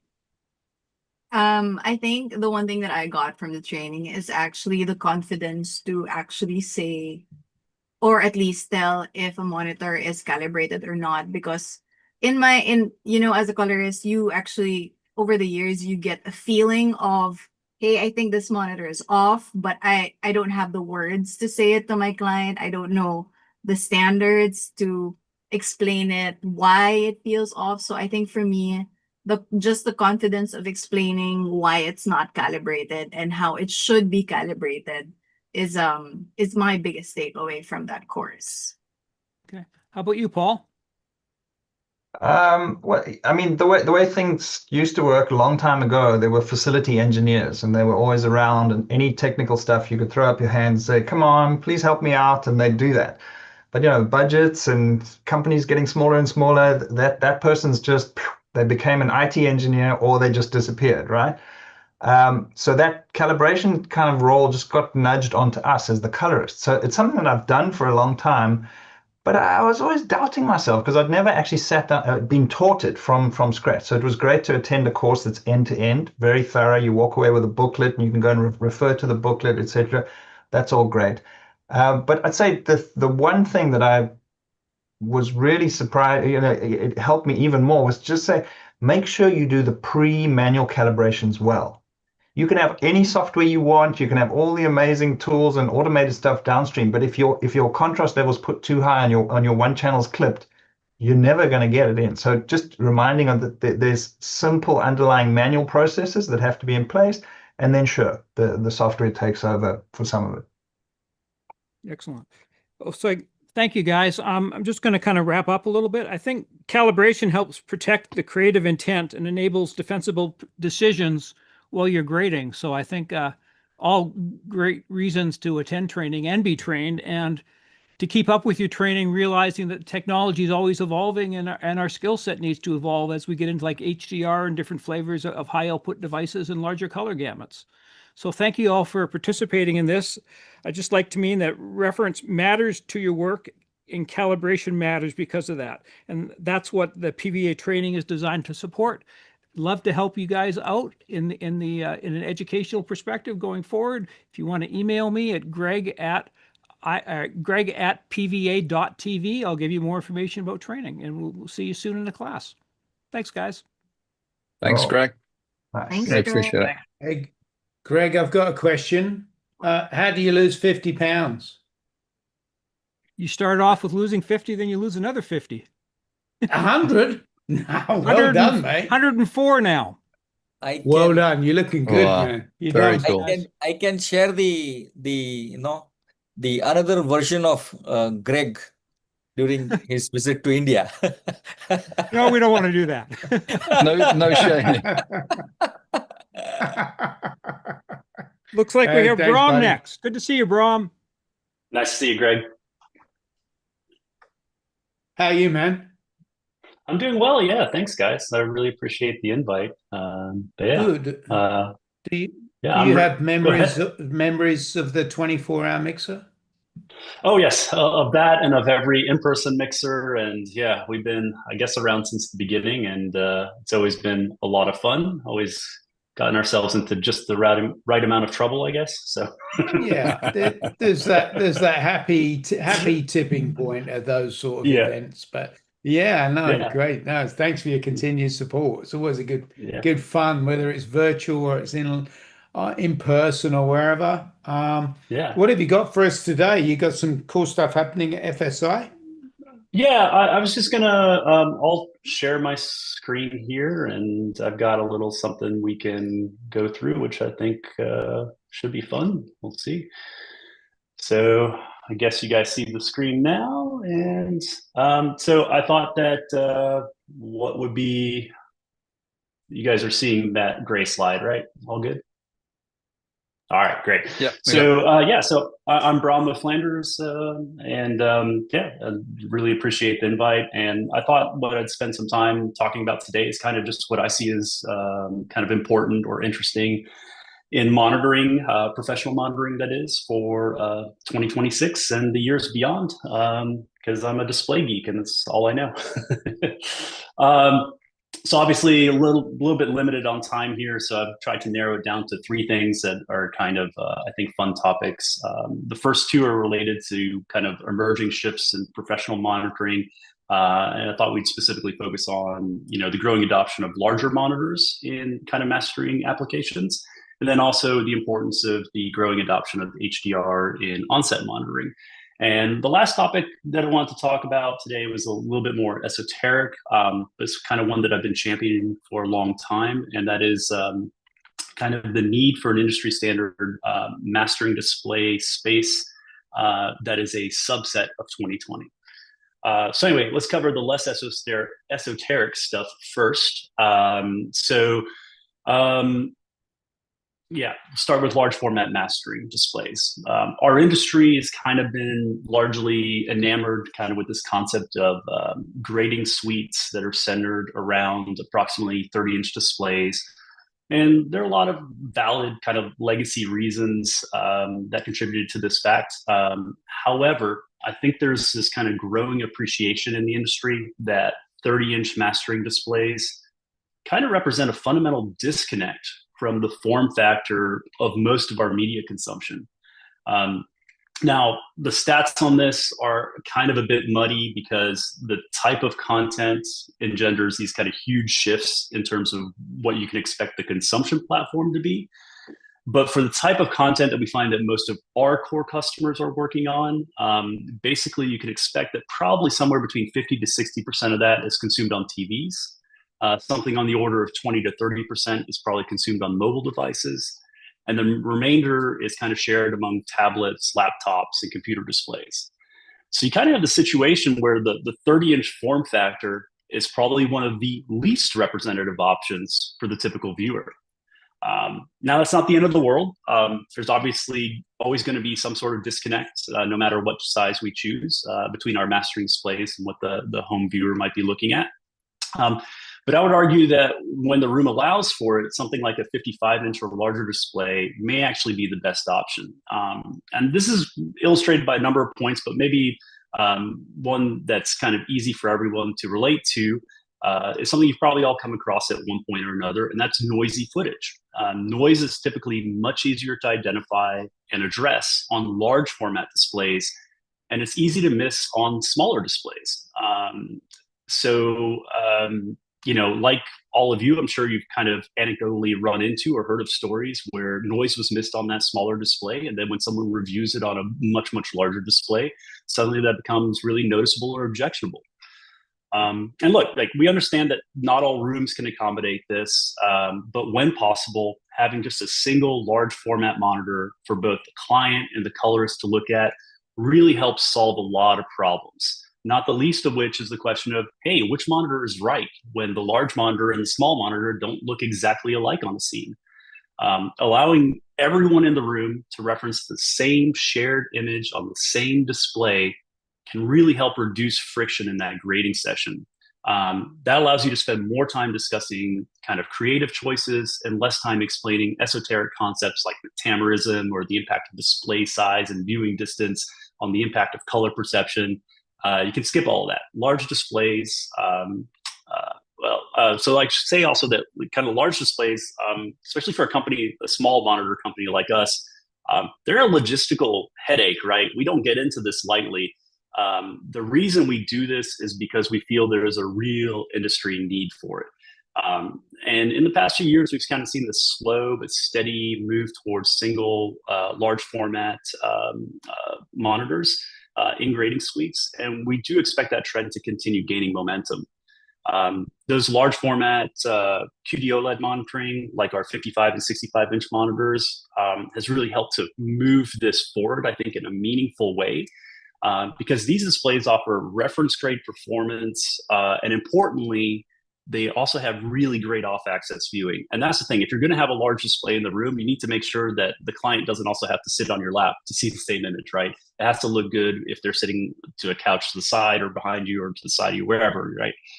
And so with the recent introduction of our new kind of 4,000 nit capable XMP 551 and 651, we're really excited to see kind of the industry take even further advantage of this kind of paradigm shift in the professional monitor space, and when possible, try to move to these larger monitors. So the other thing I mentioned was kind of HDR onset monitoring, and this one's really important, kind of near and dear to my heart. In years past, HDR monitors were either too heavy, too noisy, and they were definitely too expensive to bring on set. No one was looking forward to buying a $35,000 monitor, having to insure that, and then lug around something that weighed anywhere from like 35 to 60 pounds, had noisy fans, could only run off of AC mains power, and were just terribly inconvenient, for day-to-day use in production environments. So the natural result of that was that typically all but maybe the most high-end productions were just forgoing HDR monitoring on set and instead left HDRs in almost exclusively post-production consideration. But this results in kind of a really meaningful phenomenon where even if a director or producer is open to taking advantages of HDR's extended capabilities, SDR was what they saw from the start. And so therefore, SDR is what they either fell in love with, or it was simply considered how the footage should look because of that simple primacy effect, right? They saw it first, that was what was normal. So content providers across multiple platforms that we talk to are really keenly aware of this problem. And there's a growing understanding that if we want creatives to take better advantage of HDR in the grading suite, we need to have them previewing HDR much earlier in the process. And this is another area where QD-OLED monitors, like our XMP 270, for example, are really meeting a need that hasn't properly been met before, because these new form factors really allow HDR monitoring on set at prices, sizes, and weights that are way more in line with what we were used to with SDR solutions, right? So, the other thing is that these new HDR devices are much more power efficient than old technologies. So you can actually battery power them, run off of DC, which also makes it a lot more plausible to do HDR monitoring on set. And of course, for the first time that I can remember in our industry, we really have the ability to have like a meaningful closed loop system that's exceptionally consistent, because now you can use QD-OLED monitoring on set. You can use it in post, and then guess what? You can buy the same thing at home. So that's something that practically all other technologies can't claim. For example, there's no real consumer analog for LMCL displays. Now, to be clear, viewer adaptation kind of allows you to calibrate on any sort of technology that's well calibrated, and then see something that looks normal on any other well calibrated display, because you adapt to that one display when you're not putting different technologies side by side. But if you want to offer your clients the unique opportunity to have the entire process from onset to post to home be super consistent, QD OLED is an industry frontrunner in that respect, full stop. Nothing else can do this. And that offers this kind of level of consistency that, again, we've simply never, ever had. So I think that's a really cool kind of trend in our space. So that's the stuff that I think is more relatable. The thing that's a little bit more esoteric, but I think is a lot of fun for me, is this issue that we've had. So in our industry, consumer TV space and the professional industry, we've really had a real issue, and that issue has actually gotten worse instead of better. But I think there's some hope here, and I think with more advocacy and industry standards bodies work, is something we may meaningfully kind of improve in the future, right? And the issue I'm talking about is Rec 2020 gamut. Most of you already know this, but the incredibly wide 2020 gamut has its primary sit on the spectral locus. So that's that horseshoe shape of the CIE diagram. The fundamental issue with this is that doing so, putting those primaries there, that is, defines those points as single nanometer wavelengths. So that's, say, they're definitionally monochromatic. And that in practice means that laser light sources are really the only practical way to really achieve 100% of 2020. So before getting into some of the more nuanced color science topics, this already points to another significant problem, and that is that we have a industry that's encoding HDR content relative to a target display space that cannot be attained by any non-laser display technology, right? And so you'll often hear the refrain that Rec 2020 is simply an encoding container, and it wasn't meant as a display target. But the fact is that that's historically incorrect.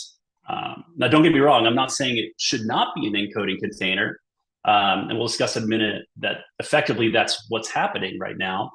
But we can't ignore the fact that it was envisioned as an aspirational display target space. And this is clearly reflected in standards like EBU Tech 3320, which defines what a display needs to do to be considered grade 1. And hitting 2020 is a part of that. Funnily enough, the EBU's own testing of professional monitors recently clearly showed that even with some nice allowable tolerances away from the spectral locus, no professional display on the market meets grade 1 gamut requirements. So if anybody tells you they have a fully grade 1 monitor, that is factually incorrect. Nothing does, and that's been tested and proven. At least in the professional post-production space, though, perhaps less in the broadcast space, this has already been understood for quite some time. And that's why practically all deliverables to all major platforms do treat 2020 as an encoding container and not a mastering display space target.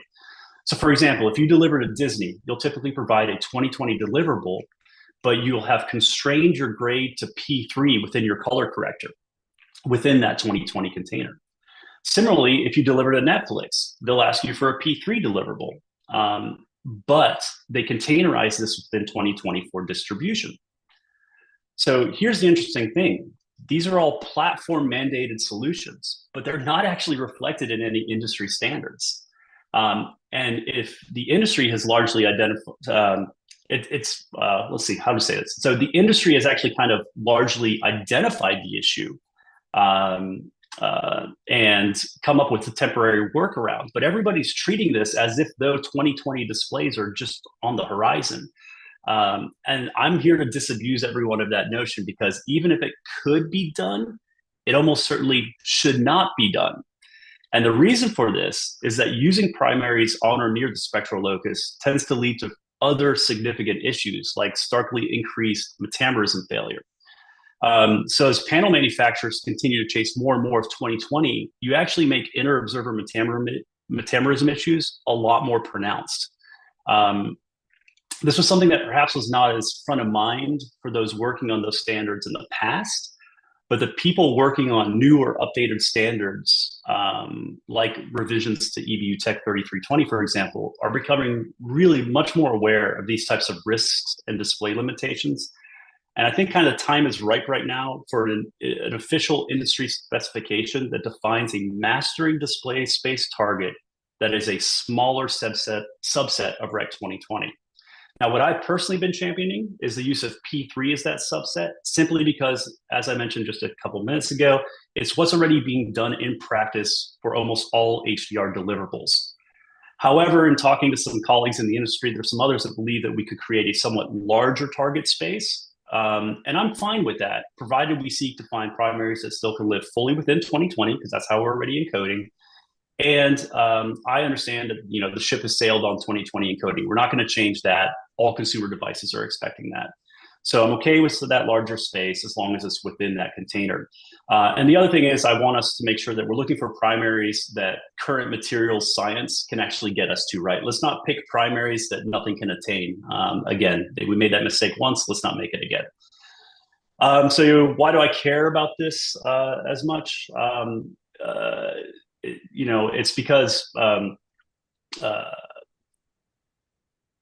until we define those standards more explicitly, those semiconductor manufacturers, the people who actually make the panels, are going to keep chasing more and more of 2020 and make the problem worse and worse for us. And I've been in those conversations and I've said, stop chasing this. And they say, well, but show us where the standards say that we can do something smaller. And I can't point to anything because all I have is what Netflix or what Disney said, but it's not what the EBU said. It's not what the ITU said. It's not what SMPTE said. So I think it's real important for those reasons to have that happen. And then finally, where this becomes probably even more important is in live production environments. And that's because in those environments, oftentimes that's the one exception to this, we're already containerizing. A lot of these networks that are getting into HDR for the first time are just going unconstrained 2020, and then the display does whatever it does. And this is highly problematic. And I've kind of put an image here that's stole from our user manual. So we're one of the few displays that allows this toggle between hue preservation and max saturation. A lot of displays on the industry, though, use this max saturation behavior, even though it's not what I prefer. It's a toggle on your monitor you can turn it on if you like. But what ends up happening is that every display ends up behaving differently, and you get a hue shift. And so all these broadcasters, they get 10 different display technologies. They're just doing 2020 unconstrained, and they get 20 different responses. And so there's no display consistency. So the live production environments will also benefit from a mastering target display space that they can use, because they can then limit that to one container that all displays can actually hit, as opposed to just kind of this random behavior that leads to inconsistency in images. So anyway, I've blabbed long enough, but that's my take on the three things I'm obsessed with. That's really cool, and I'll catch up with you later, Bram, about the other color space, let's call it. I think that's something that Colorist Society are going to champion as our next sort of campaign. Yeah, so it is an issue. Yeah. Fascinating stuff. Thanks. Very cool. Thanks, Bram. Yeah, really thanks, cool. guys. Yeah, thank you, guys. We're now joined by Jeff, Robbie, and Joey. We're kind of moving westwards to the US as they wake up. How are you doing, everybody? Well, doing good. Good morning. Good morning. Still got some more tea to help the strep, Kevin. I did it Very right good. too, in a kettle. Check. Proper English, mate. Well done. It's now Friday, so I've not had a beer since New Year's Eve, so I'm now going to have one. As I said, I'd have one on Friday, and it's just gone midnight. But it's mixer tradition, isn't it? That is a mixer tradition. Guys, are you all in a similar area? Where are you? Tell us where you are. Washington, D.C. area. Yeah, same. Down the road a little bit. I'm Delaware, which means I'm about 2 hours east. But relatively speaking, we could meet in the middle and have a beer with Waz. And like $1 million in real estate more, Jeff, or the other way? $1 million in real estate less. Yeah, the other way. But also tax-free shopping. The number one Apple store in the world is in the Christiana Mall, because there is 0 sales tax. You can fly into like 4 different airports and buy up to 10 or 20 devices and walk out the door, and it happens every day. Cool. Perfect. So, good to see you, boys. What we wanted to just touch on here is a little bit about what's happening in the industry in 26. You guys are all color grading in your own ways, doing your own thing, but then you've got your other offshoots, and we'll talk a bit about that later. I just want to know, as a colorist, and you've all been grading for a number of years, how you keep yourselves current. What do you do to keep your levels of enthusiasm up? I'll go to you first, Robbie, please. Well, thanks for having us on, Wallace. It's great to be back on a mixer. I love these virtual mixers, man. It's good stuff. Yeah, it's a good question. I mean, I think for me, I think the one thing that it always comes back to is community. I think that's where I take the biggest learning cues from, as doing this for 25 years or so. It can feel at times that you get very kind of in your own, in your own lane. You kind of just do what you do, same tool set, same workflows, that kind of stuff. And I would say that community aspects, whether it's an online community like a Discord or a Facebook or whatever, something like that, has been really good in that regard of keeping me sharp, because there's always another perspective, another viewpoint on how you attack problems and that kind of stuff. And it's funny. I feel like I'm getting to that point where I'm starting to be labeled kind of like the old man for my from some of my workflow approaches and thinking, especially compared to some of the up and coming colorists. But I think that's, if I could point one thing, that's probably what's kept me fresh, engaged in some of the cutting edge tools and workflows is being part of communities. Cool. Excellent. Joey?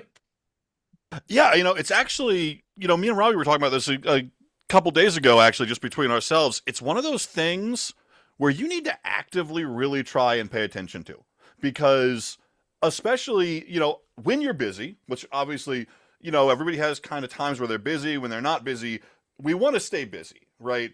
And we want to move as much work through as possible. And a lot of times that does kind of result in kind of the meat grinder idea of work. It comes in, it gets ground up, we spit it out, it's wonderful, client's happy, next job. To do that, we develop kind of inherent efficiencies, right?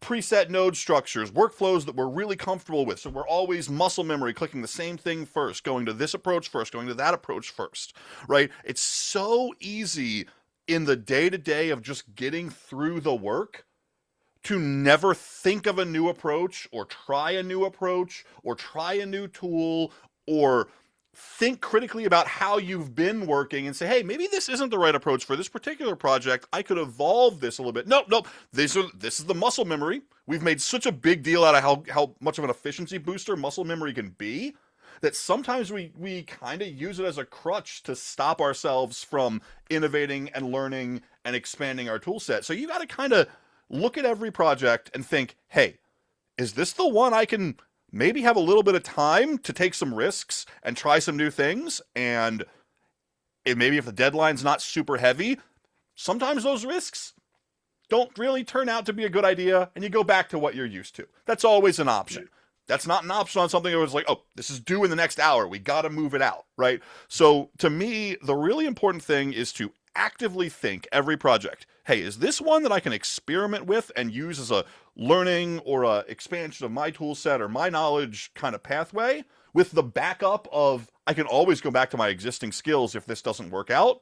Or is this literally, this is the commerce side, not the artist side of me talking, we got to get this job in, we got to get this job out, we got to be efficient. Those two things are kind of diametrically opposed to each other. And to run a successful color grading business, you got to do both. Yeah. And it's really easy to just lean towards what you know. So you got to knock yourself on the head every so often and be like, no, I'm going to do this differently. And it's going to be a struggle. Yeah.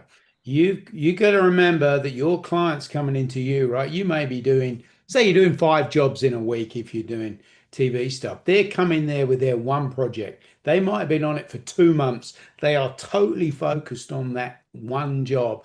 You got to be totally on the ball every time someone walks in your room or you're working online with them, because you always get remembered for your last job. And that's how you do build this little reputation that, yeah, so-and-so was right on it, right from the beginning, was showing me stuff. And that's sometimes really hard to keep upbeat like that for every single job. But that's how you got to be, because you're remembered for that. Jeff, what would you add to that? Those are both both amazing responses. So I'm going to have to pivot because I was going to go with community, given, you know, the involvement I have around Reddit. I'm going to say purely fear, fear, and specifically not fear of the industry, fear of health. I had a parent pass from Alzheimer's. Neuroplasticity is a thing. And so I think there's just such wonder in the idea that the day you stop learning was ingrained in me. The day you stop learning is the day your brain starts dying. So every time I come across something and I go, this seems stupid, or I don't want to learn this, this flag in the back of my head goes, oh, no, guess what, Greenberg? You're going to have to goddamn learn it. And if you hate it, you at least hate it for understanding it. But that's, I think, what keeps some relevance there is I'm not rejecting first, I'm embracing first. And so that would be my contribution to that. You know, and it's the same attitude you have when dealing with client notes. Always try the note. You know, give everything a chance before you just kind of, oh no, I don't like that, I'm going to do what I'm used to. Yeah, and I would just add one more thing to this is that and Joey kind of alluded to this about kind of, you know, balancing the busy times and the slower times. I agree with everything that's said, but I would also sort of couch it and caveat it by saying the one situation you don't want to be in is a tool that you are marginally familiar with, but putting into play in a pressure situation, right? I think that anytime you go down this path, I agree with Jeff, I agree with Joey that being open to trying new things, but like testing out a completely new tool or a completely new workflow in a high pressure, demanding client driven environment is probably not the best time to try to figure out how that tool works, right? So I do think that the only nuance to that is finding time in your schedule in your life to kind of, hey, okay, I'm going to test out this new thing. Like for example, recently I've come back to I've stopped poo-pooing linear gain balance adjustments, right? Because somebody was like, "Why aren't you using linear gain?" And I was like, "I don't know, linear gains for whatever, you know." And I revisit it, but what I'm not going to do is put it into a session later today when I'm still trying to, you know, kind of get my head around it again, because I don't want to be in a situation where I look like I don't know what I'm doing or I don't have the competency when I'm still experimenting with the tool or workflow. So that would be my only asterisk to that is be comfortable before you put something into play, especially on the client facing side of things, because, you know, you don't want to be embarrassed or look like you don't know what you're doing. Cool. Yeah, and I would just add to that, you know, honesty with your client goes a long way across the board. But I don't know about you guys, but we get a lot of jobs that come in from like new filmmakers, independent filmmakers. Maybe they're asking for a discount or a lower rate because they're kind of new to this and they're learning too. And we don't like to turn away jobs just based on a particular budget. Obviously, we want the highest rates possible at all times. But, you know, there's also a lot of really great filmmakers that come in with a little bit less of a budget. And one of those kind of honest talking points you can have with those potential clients is, hey, you know, we've always said there's good, there's fast, and there's cheap. We're not going to take good. You know, you can pick two is what they always say.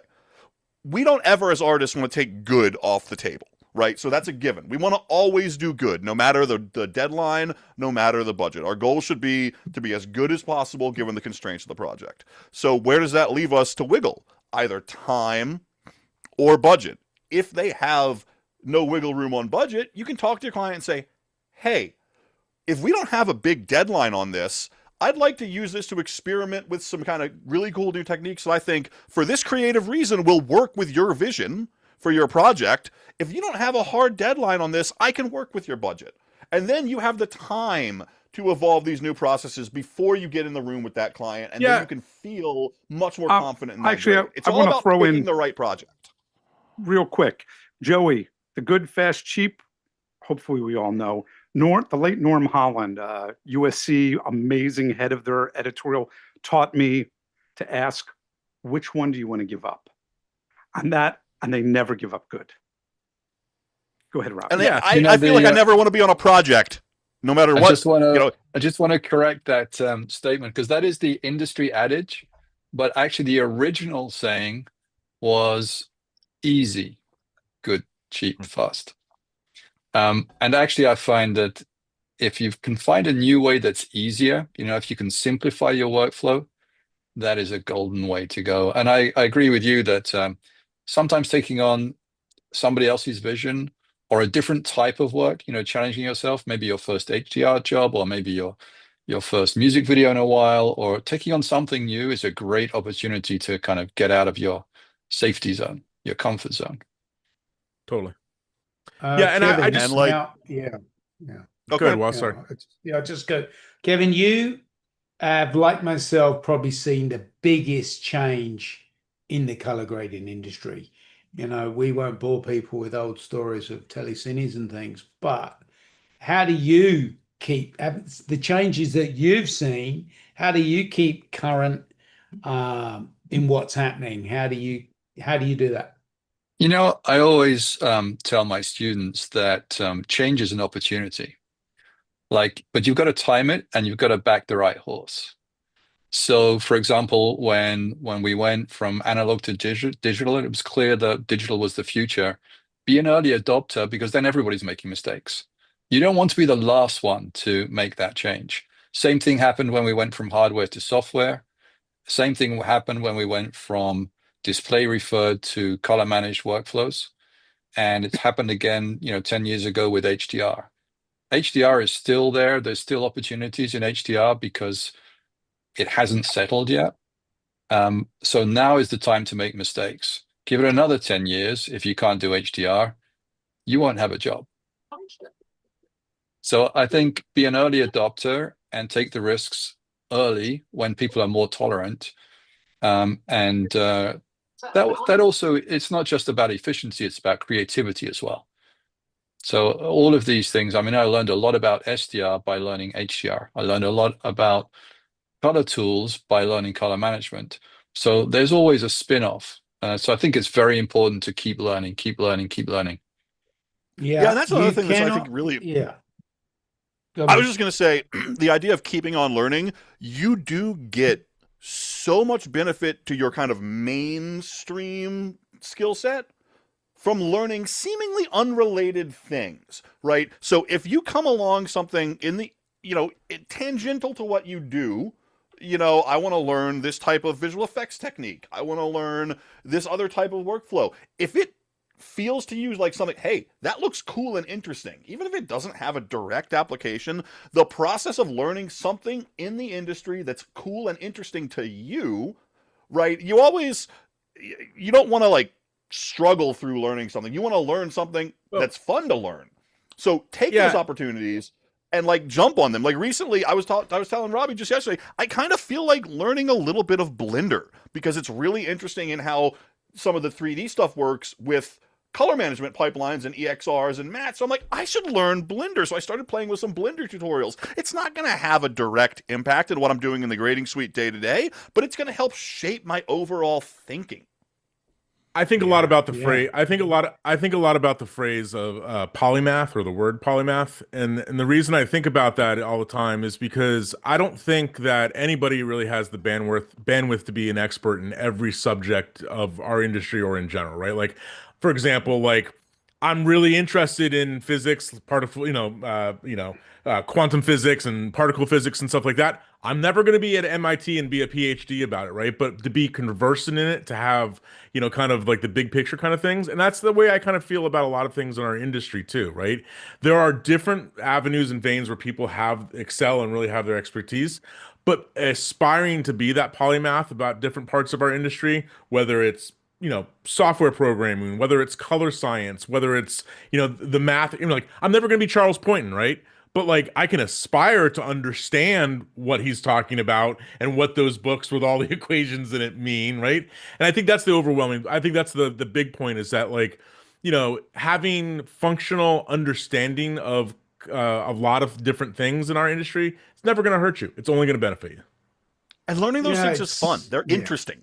Yeah, it is fun. Now, back in the old days, big high-end color correctors and software program, a director said, can you do this? And you didn't know how to do it. You just said, well, no, they can't. This version doesn't do it. And they were fine with it. They didn't know different. Now the director brings up their laptop and goes, well, I think he can do it. You can't hide behind the software with that excuse anymore, because sometimes their directors come in no more than you do. So you've got to keep up to speed on all of these things and then know when to pull them out and when to use them. Agreed. Let's move on. Yeah, go on. Go on. No, go ahead.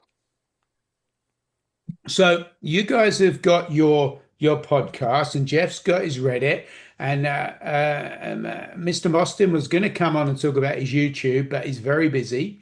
And obviously Kevin and I have got iColorist, and we're running classroom training. I'm just thinking, is there an angle of why you donate your time to the podcast, guys? Because I think you're probably not making squillions out of it. So what is it? Is it a way that you learn stuff by doing it? What's the thinking behind it? Wait, we're not making millions, Joey? Are you? Sorry. I know. I'm kidding. Yeah, I mean, it's a great question. I think for Joe, I can't speak to you guys obviously and your reasons for getting into some of this, but like, for us, that Joey and I, for those who know us, we're kind of loud, gregarious, talkative dudes, right? And we're talking about this stuff all the time anyway. And so the kind of, we've had a lot of friends over the years just be like, you guys should really just record this. This is good. And I think part of it to us was, as the industry is changing, it was part of like, hey, how do we keep creatively engaged and kind of like involved in the industry? Like I think we kind of saw, we were, as you guys were too, part of this wave of, education product, right? Done a lot of books, done a lot of online training, and, all that kind of stuff. And this was like kind of a low-hanging fruit for us, but it was also a creative outlet. But then it kind of goes to one thing that I think is something that should be on everybody's mind in our industry these days to kind of weather the changes. It's a little bit of a side hustle, right? It's a little bit of something to kind of, keep engaged, keep your brand, whether that's a personal or a company brand out there. It's a way to engage with people. So yeah, you're right. We're never going to get rich from it, but I think that the more opinions and voices that we have in the industry, the more viewpoints that can only benefit everybody. And if Joey and our podcast is not your cup of tea, that's fine. There's plenty of other people out there. I think that in the big picture, I think that what I want to see more of in our industry is more people contributing to the thought leadership in the industry, right? I'm always surprised when I discover people who are like, oh, well, my opinion doesn't matter, or my thought on this doesn't matter. And I think the big point is, yeah, it does. Like, I think there's a lot of people who can learn from people who, they might, one reason or another, are afraid to speak up or say something or, put themselves out there. And I get that, it can be a little nerve-wracking. But at the same time, I think the more people that are willing to do that, the better it is for our industry, just because I think there are a lot of really brilliant, creative people that need to be saying more. Yeah. Okay. So being the very much off on the weird left is Reddit. And for those of you who don't have a Reddit account, the biggest thing I'll tell you that's an old school thing, if you go to hang out there, lurk. Don't contribute for like a week. Just read and learn what's going on, figure out, read the room. I'm involved with Reddit and with Colorist because I got involved with Reddit because I was looking for a new space to read, not to learn, not to be that person, but to hear from other people in the widest scope. What were the trends that I could see? I needed a magnifying glass. And the biggest problem I ran into is a question of community. It was lawless. A lot of communities are lawless. And the first one I got involved with, our editors, was a mess. And I started helping. And then after a while, I was the last man standing in these places. So our Colorist is my magnifying glass for what's going on in color. It's 90%, 98% resolve, but it doesn't mean that there aren't other tools. It's really interesting to see the trends, like, say, the film emulations, which one is best. And then there's a distrust that started to happen of influencer-based marketing, where people come in because they go and they say, oh, this is the tool, and here's my affiliate code. You will get shut down so fast by trying to promote a product like that on Reddit. And in case you guys don't know, unfortunately, you're not allowed to charge money as a moderator. So I've also managed to make myself relevant in a place where I'm not allowed to take money or I get kicked out of what I do. So I've managed to do it all wrong. Yeah. And I just want to add one more thing real quick. I think Jeff is onto something that I think is interesting too, that I don't think gets enough discussion, is that different people learn and digest in different ways, right? And things that are meaningful. Like, for example, I found Reddit to be difficult for the way that I digest and learn, just because it's kind of like text overload, right? It's like reading a novel every time I log in, right?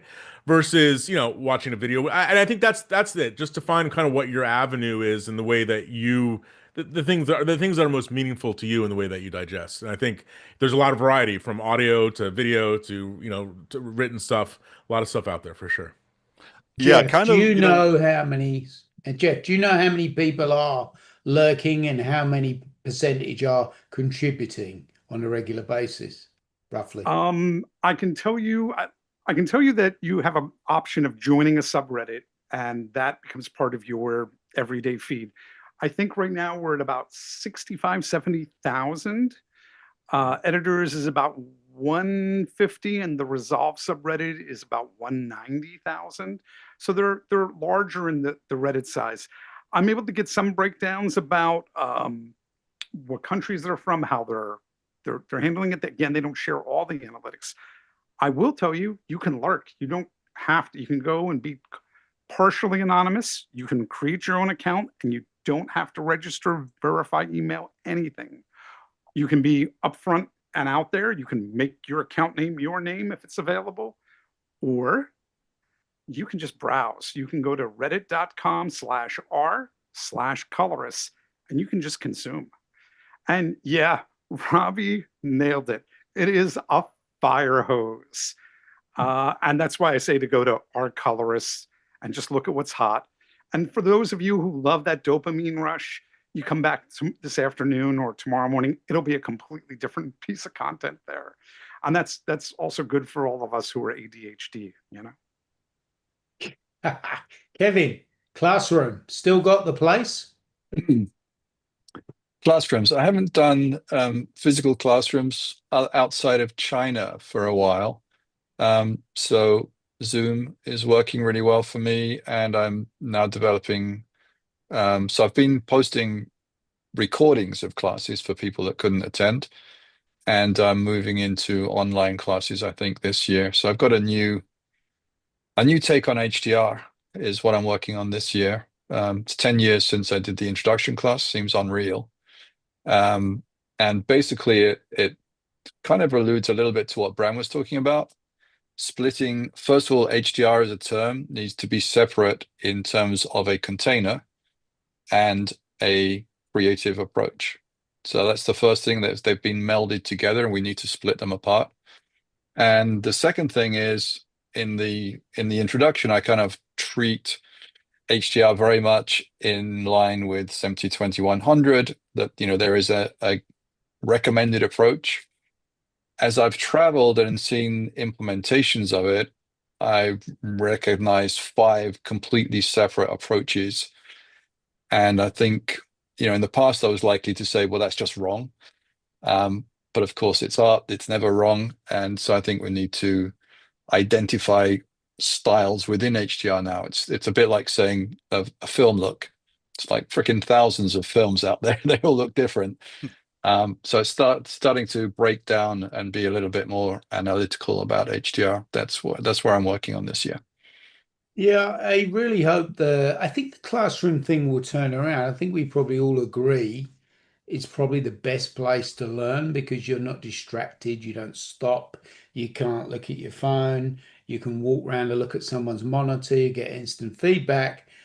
But I understand the costs and the travel constraints, and this will all come around because of COVID. People are just, it's easier not to do it, and maybe you don't have to do it, but it's probably the best way to learn. So hopefully it will come back, and there'll be enough people that go, well, yeah, I value the classroom. I want to do 2 days in a room. It hasn't gone away. a lot of the stuff I do in the classroom is based in film schools where they have labs and lots of equipment. Like I say, in China, we're supported by Suchong, the sister company to FSI. And so they supply fantastic monitors and setups, and we can get sort of working classrooms. Actually, I know Robbie and Joey have done stuff like that in China as well. So it's still there, but it's not really commercially viable for freelancers like it used to be. So now we're looking for somebody to host it. And I agree. It's a fantastic opportunity if you can get that. Warren, I think you're onto something though with the ways of learning. One thing I've noticed over the past 7 to 8 years is things have moved more towards online training, and you know this as teachers, is that it's just kind of like doing remote streams and grading. It's like body language and like attitude are harder to read over a Zoom connection than they are with somebody. So like it's harder to tell, hey, is somebody really picking up this concept, right? Versus not when you're doing the Zoom stuff. So that's for one reason why I hope the classroom stuff lives on. I think the big thing I like to say to people across the board is, the book, the video, those things are all great.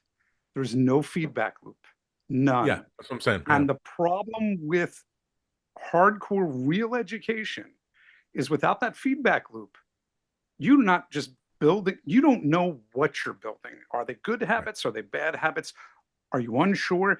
And it's great if you're an autodidact, but without a feedback loop, you can't tell where you're going. Joey. Yeah, I would say personally, we've talked a lot about, how different people learn different ways, different kind of, text, video, tutorials, podcasts. They're all great resources. Everybody does learn in a specific way, but what I think is a real generic rule that applies to, I can't say everybody, but almost everybody, is when you're learning something, you retain better, no matter what it is, if you can apply it to a real world problem or a real world project. So when you're going through any kind of podcast, tutorial, text thing that you read, book, if you can find a way to sit down and work through it on a real project, even if it's on your own time, not on client time, again, because you don't want to do this in a high pressure environment. But if you're just reading, you're saying, oh, that's kind of a good idea. Until you've got your hands on the controls and you're looking at the screen and you see how it feels, you're not going to retain that technique nearly as well. People learn, and that's one of the things, like I said, everybody learns in different ways, but learning via real world application is pretty universally better, no matter what source of information you're getting it from. And there's another important point, I think, that comes out of that too, is that if you're watching a video or reading a book or doing anything that doesn't include an instructor working with you, you're basically copying and repeating what they're doing. The idea of classrooms with an instructor in any form, but having an instructor there is, I'm not teaching you how to do it my way. I'm trying to help you get more confidence and more efficiency and improve your way of doing it. We're not trying to factory make clones here. And I think that's really important. I could explain to anybody how to drive a stick shift in 10 minutes. You get into a stick shift, you're not going to be able to just pick it up from what I just told you. Right. Yep, I think that's right. That's probably a good place to wrap that up, Joey, or the stick shift. It makes me want to go out now and find one and try it. Thanks a lot, boys. That was really great. Thanks for joining, as always. Thank you. Thank you.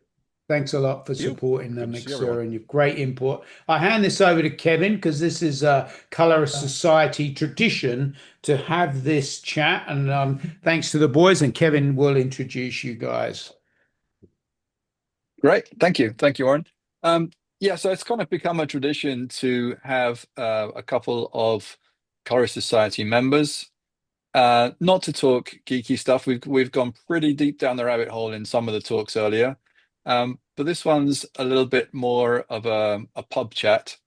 And Jason and Cor are well known to each other. They work together across the world, though. And they also have quite active roles within the Color Society. Jason is part of the Color Society Hollywood and also responsible for a lot of the membership applications. And Cora's helped out at several of the previous mixers and is active that way, the physical mixers in real locations. So we thought we'd throw them together and see how they act to each other. And floor is yours, gentlemen. Go for it. Thank you, Kevin. Appreciate it. Yeah, thanks so much. I have to say, this is quite curious because we are used to communicating online via Zoom. We have our weekly meetings because we work together on various tools. But this time, well, we're in front of an audience, so we're going to see how it goes. Yeah, it's a little bit different. So we'll see if we don't slip into a routine. So we have a couple of questions we're going to throw back and forth at each other that we're going to try and stay out of our normal grading nerdery. So, Cower, the first question for you is, what is your favorite item in the grading suite outside of normal grading hardware and software? Ooh.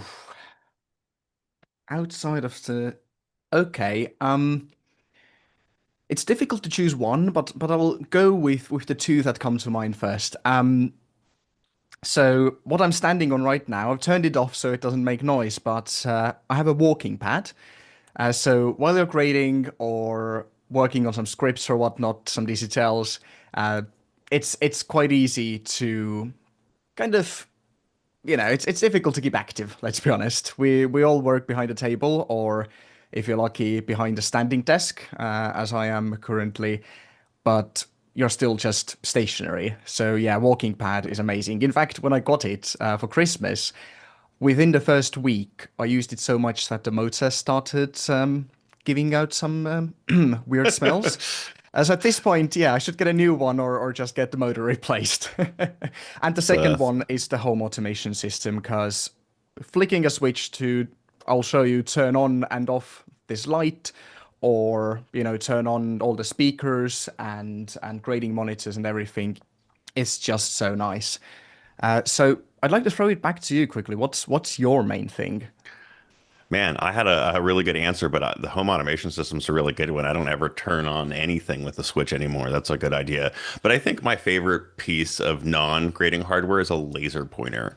I got really annoyed at clients reaching for my monitor, or if you're a cinema, you have to use it because obviously you can't really touch it. But I think a laser pointer is one of the most useful tools a colorist can use. And even if you want to give your client one, I think that's really, really helpful. They're pretty cheap on Amazon, and they're just so much fun to play with too. I'm curious how it works out with, well, with projectors, you can see the laser point, but does it also work with let's call it normal displays? It works out pretty well. I think it also depends on if you have a glossy or matte display. But for the most part, I think it works pretty well, and you can get an idea. And you also don't have them reaching for your monitor, especially if you have a really expensive HDR monitor. You do not want them touching and poking at that. Yeah. I'll throw you a question. What is your favorite and least favorite part of the job? I think my favorite part of the job is having to learn new things all the time. And this one's going to fall into the gotcha category.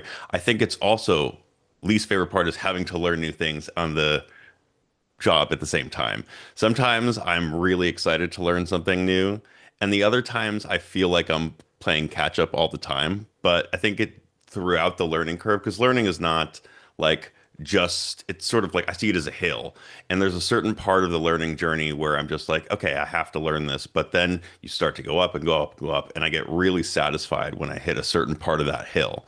So for me, I think that's both my favorite and least favorite part of the job, is I have to constantly keep updated on both hardware, software, and more importantly, like techniques and what's going on in the grading world. And so that's why I like talking with other colorists. I like to keep up to date. That's why I run a podcast. I get to talk to other people and learn what they're doing and why they're doing it and how they're doing it. That to me is the most fun part about the job. What about you? It may sound weird, but one of the least favorite parts for me is actually the shot-to-shot grading and just like doing corrections. Love look development, love, building custom tools for look development, all of that, but actually just shot-to-shot matching, like, yeah, sorry, it can get really tedious really quickly. And it's just pass after pass, and every time you're like, how did I miss this? Or what was this? Because, your eyes get so used to it very quickly. So yeah, that's the least favorite part. But most favorites, well, there's the building custom solutions part, whether it's, Python scripts for automating stuff, or whether it's DCTLs for better grading tools or whatnot, or even custom software, like for doing sales. I have a custom software for tracking tasks. I've made a custom solution. Just essentially, every problem I have, my first question is, can I program a solution? But the second, I'd say even more important part that I just love are the events. When I get to actually be in the same physical room with other like-minded people and just geek out for hours on end, go into the deepest rabbit holes on the geekiest topics. I just can't have enough of that. It's the best, man. I can't wait till the colors mixer at NAB. It's coming up sooner than I like. Yeah. Can't wait. So, next question. What is your favorite question to ask clients? This one is, I like to give clients a feeling of contribution. I mean, obviously they are there, but I think when we get into the grading suite, it almost feels like we are taking control away from them. So I like to try and give them as much feeling of control as possible. And so I do that. My favorite question to ask them is less, more, or split the difference. And I think that's the thing that I ask absolutely the most. And I think the one that they love the most is split the difference, is because, oh, okay, we can go either way there. I can actually control that. I don't know why, but for whatever reason, clients love that, and it gives them this feeling of tactical control. Mm-hmm. What about for me? Back to you. I'll go with I'll go with something kind of outside the grading itself, which is, as soon as they get here, if it's an in-person session, first question, what would you like to drink? Because I'm trying to show that, hey, I know you're here for a project to grade it for essentially a technical service, or technical and creative in that sense, but I'm just with that question showing them, or at least trying to, that, hey, I don't just care about making great images and your project, I also care about you and how you feel. Yeah, that's a great one. Actually, I still ask them, but like I'm gonna give more thought to that. I love that. So the next question is one that I'm gonna admit Jeff Greenberg inspired me on the spot for this one. I see him peek up in the audience there. So what is your favorite colors community at the moment? Ooh.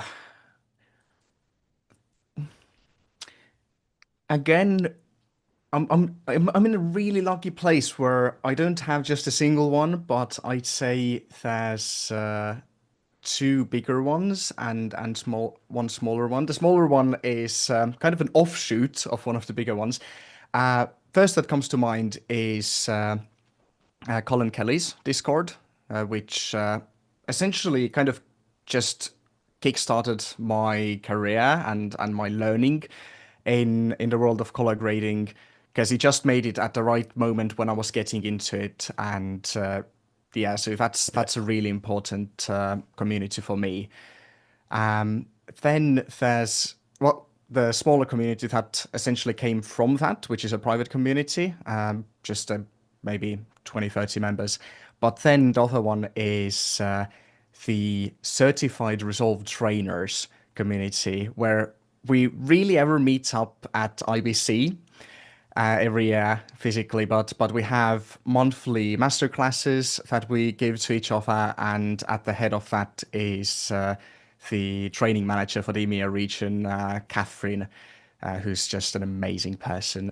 So yeah, which ones are your favorite communities? at the moment. I love yours. I think I just wanted to make one comment. I love that it's like your original small communities with Cullen's Discord and such. Like it emphasizes how important having your small group of people. It reminds me of when you used to go to your mentor and ask questions and such. It's such a small thing, but it really is so big, and how big of a contribution it is to your career. And so I love that you were able to find that. Especially because, I'll just note, especially because I'm in a place geographically in Estonia where like the whole filmmaking scene is relatively speaking small, and with the colorists, let's be honest, there's a couple in the whole country. So I don't really have the community locally in person. So all of these events every so often, when we have the ability, the time and finances to fly out are great, but also day to day, the online communities are really the make it or break it. Yeah, it really is. I mean, especially with your location, super important. My favorite community, I mean, I came up asking, taking my buddy out for lunch and asking him his stuff. But for me, I really have come to love the Reddit colorist community because I like to ping stuff off a lot of different people. And I may not agree with everything that I get there. In fact, I disagree with a lot of stuff that I get there. But for me, I love that I get such a wide variety of opinions, and some opinions that I'm just like, I would have never thought about that. And it, for me, pushes me in a different direction. Even if it's not directly the answer that I got, it makes me think, or it might remind me that, oh, I can try this, or I can incorporate a little bit of this technique into the problem I was trying to solve. So I really love the Reddit colorist community. It's very close to my heart. It reminds me of what the Lift Gamma Gain forums used to be like in a little bit of way, although a little bit more aggressive, if I can be honest. But I think that's the charm of it, is that it's such an insular community, and it really protects itself, if that's the nicest way of putting it. In terms of not agreeing with people, as they say, on the internet, if you want to get the right answer, make the post, and then from another account, put down the wrong answer, and people will love to correct that one. I think there's a lot of that going on. But that's what's so great about it is there's people that are willing to contribute their time and share that knowledge around, which I think is what it's all about, is just sharing the knowledge, even if it comes from a little bit of an aggressive place occasionally. But it's passing the knowledge about. So the next question is, and this goes back to one of your previous questions, what is your favorite repetitive process that gets you in a flow state? If I'm really into a project, I can get into a flow state with grading as well. But honestly, I find myself getting into flow state most with trying to solve a problem that tends to be through software development. And actually, for the last few weeks, essentially every free moment, I've been working on. I also work at a high school locally, teaching filmmaking, and I'm working on an equipment rental system for the school, because currently we're working on an Excel sheet, and I've just had enough with that one. So I'm going all out and making a completely custom system, and that has been so much fun because at every step I'm like, okay, what's the MVP? Okay, I got that down. We can technically, have a list of stuff. We can give it out. We can return it, and we have some statistics. But then comes the ideas. But what if every single thing has a QR code on it, and you can scan stuff, and maybe send out automatic emails when stuff isn't getting back at the right time? It just keeps growing, and I love that process. What about you? Process improvement, man, it's the best. For me, it comes down to tracking. There's something about having to track 200, 300 shots. Like you have the window set up there, but just doing the tracking and putting on some great music for me just like gets me in a crazy flow state. I both love it and find it annoying, but when I can find the right time and place to do it, it's just such a jam session for me. And so I actually like do a tracking pass where I can just like, everybody zone out. I'm here right now. Love that. So it's been 5 years since the last 24-hour virtual mixer. Yeah. What has been the biggest change in your career since then? Well, the biggest change is that I have a career in the world of color grading, because at the time of that mixer, which, when was it? End of 2020. I did not know about Resolve, or I had just heard about it. And so in 21, I did my first ever project in Resolve, which was like a 40-minute long event that usually would happen at the high school. And then at that point, I had just graduated, I think. That would usually happen at the high school, and I had to do it all virtual. So I was just a workhorse making everything happen, from music videos to dance videos to talking heads to everything. And I just said, I know I've used Adobe stuff for years and years, but I'll just sit down and make it happen. I'll just chew through it and make everything in Resolve. And it took a while, but I did, and I haven't looked back. So from there, 22, like trainers, the Resolve trainer certification, the first mixer I attended, which was a virtual mixer, where I felt like a nobody, and just looking at all these faces, thinking that, yeah, who knows if I ever met, if and when I'll meet any of these. And at this point, I'm friends with most of those people, many of them here today, and did my first grading jobs, first DCTL. And then from there, the next few years, attended IBC and NAB and all these various events leading up to, at this point, this year, sorry, not this year, last year in September, one of the feature films I graded, the country actually submitted it for Oscars, which is just mind-boggling. So it's crazy, yeah. right? It moves so quickly when you're talented and you put the effort in. On my end, I would say that I've become a father, and that no matter what has changed my career, even if it's not career oriented. So that definitely has changed my life, and I'm still figuring that out. But it's a constant journey. Yeah. Wow, that's great, boys. I would like to ask you: are you joining Jeff Greenberg's Clubhouse chat every week? Oh my God, Clubhouse. Was. I don't think Clubhouse exists. Oh I my think Clubhouse goodness. stopped existing at the 24-hour mixer, and it had died already. Oh my Jeff, goodness, you were that pushing brought back that some for about memories. six days. You were pushing that one, Jeff. I was It worked for going. about 6 weeks. Yeah. Not the best. You know, it's interesting because that whole wave of people talking live in the moment has seemed to disappeared. It was That such an was interesting time. It was a very interesting moment in what, like the pandemic. I think it was right in the middle of it when we were still figuring out what is happening right now. That was crazy. When I was on that call when there was about 6 guys from Company 3 jumped on. And it was like, you never heard from them. We never heard from them again. But they were there chatting away in this thing. And I'm going, is this real? Am I really listening to this? Wow. Right. Good. That was good. That was good, guys. Thank you. Really good. Yeah, Really Thanks good. for having real us. thanks for having us. Yeah. Oh, that was fun. And now we come to the pointy part of the evening, morning, afternoon, wherever you are in the world. It's now 1 a.m. here in not so sunny Australia. We're going to give away some stuff. Now, to win this, you have to be in the Zoom call. Unfortunately, if you're only watching on YouTube, you cannot win. You can just look in and go, I'll have to join the Zoom next time to win. So we're going to give away some prizes, and one of them's from Calman, and Marcel's kindly come back up to just go through the prize, and he's going to answer a question. And when he answers this question, you need to be really quick on your keyboard in Zoom.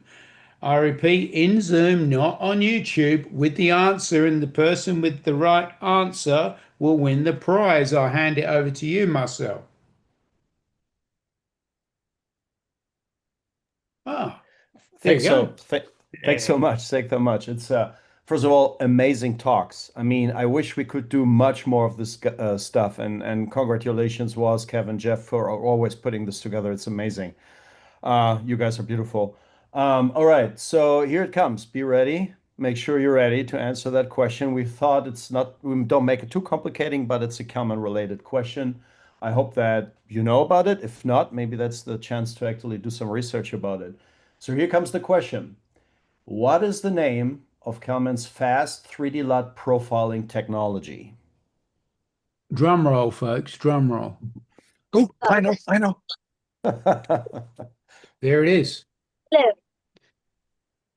It's there. Oh, it is there. Yeah. It is there. We need to confirm. You tell us I think it's there, how long we give people. It's up to you. Well, it's the first one, isn't it? First one across the line, I think. Yeah, I think first one, but we'll let a few in there. I think a few of them are copying maybe the brains of the organization. I think Robbie had the first one there. I think Robbie Carmen's got it. Lightning really? LUT. Really? Wow. Is that right, Marcel? That's I don't right. think that's So I don't think that's the right answer. It's Rick Ligan Milborn. It's actually 100% correct. We call the Lightning LUT. Oh, it was not right. the Aurora Lightning engine anymore. No. Lightning LUT. Lightning LUT is basically the profiling. In this case, the thing that's basically running the profile. Because as you know, if you really want to build a great, long, huge, precise LUT, you absolutely can do this as well. But we found a way to do some interpolation that is getting you very good results. But if you don't want to run like a hour-long LUT profiling, and that's what we call the Lightning LUT. That's right. Kevin was I just like Jeopardy. I don't need the prize, so please give that away to somebody else. You led them across the line, Robbie. Right. But I it's definitely somebody better need in more need than I, for sure. All right. We'll work that out. We'll go back and we'll work it out. But thanks a lot for that. That's really cool. Thanks, Marcel. Thanks for always supporting the mixers and iColorist. It's great. We have we've got so our next on the list. Yep. Beam Black. There's our winner. How are you, man? Where are you from? Oh, you think you're on mute? You're on mute. From a land with no microphones. All right. Well, if we can't No, hear his you, mic is hot. His mic is hot. We're just not hearing. It's not that he's on mute. I think there's an issue with the mics, but I'm like, we'll be in touch afterwards. You can just ping me an email, but I'll check your details on the registration, and we'll be in touch about getting that prize to you. Good man. Did you Thank you really? so much. Great acceptance. Oh, you're Great there. acceptance speech. And you're did there. you really? Did you really know? Or did you know? Or did you just copy Robbie? You've got the prize. We won't take it off you. Thank you so much. Well done. Thank you. Well done. I appreciate it. That's good. Thank you. Well done. We also have a prize from our good friends at Flanders, who have donated a $500 voucher off any of their products. So a big thank you for them. They're a big supporter of the Colorist Society and iColorist, and obviously all of the mixers. Stand by on your keyboards in Zoom. Not you, Robbie. Here comes the question. Where was Brahm born? Where was Brahm Desmet born?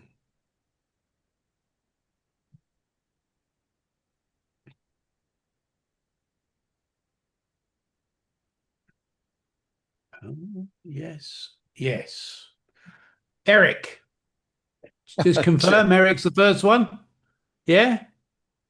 Belgium's the answer? Yep. Yes, Eric, you got it. Well done. Well done. Congratulations. You have a $500 voucher from our friends at Flanders. Thanks, Brian. Thanks, Brian, for that. That's really good. And we'll contact you and we'll get you those details there. Now, Kevin, this has been fun. Is there anything you want to say in wrapping up? Thank you. Obviously, thank you to everybody. That was very informative, very entertaining. This will be available on YouTube, or it is available on YouTube. It's been live recorded. And for those that can make it to NAB in Las Vegas, we are in the planning stages already. And we absolutely look forward to seeing you there. There will be 4 physical mixers this year, at least. NAB, BIRTV, IBC, and Camera Image. What day, by the way, now today. What day at NAB is it going to be? Is it Monday or it's Tuesday or Monday of NAB? That's a good question. Don't they open on Sunday now? Sunday. They open on Sundays now. Yeah, so it'll be Sunday night, because that'll be when most people can get there. Yeah. Perfect. So yeah, look out for news on that. We'll publish that soon. Cool. Now I'm gonna have another cold drink and just leave this meeting open for another however long it takes me to drink that cold drink. So anyone's welcome to hang around, ask questions in Zoom chat. If you want to ask questions, you want to hang out, that's fine. Gigi is an hour on from me, so she's past 2 a.m., so she will not be hanging around any longer. Gigi, thanks very much for sorting this out and getting it all, producing it. Wouldn't have happened without you. Thanks a lot. Good one, guys. Really cool. Great show. Thanks very much. So we're going to leave it open for a little bit longer. If anyone's got any questions, I'll have a yarn with Jeff and you can listen in while we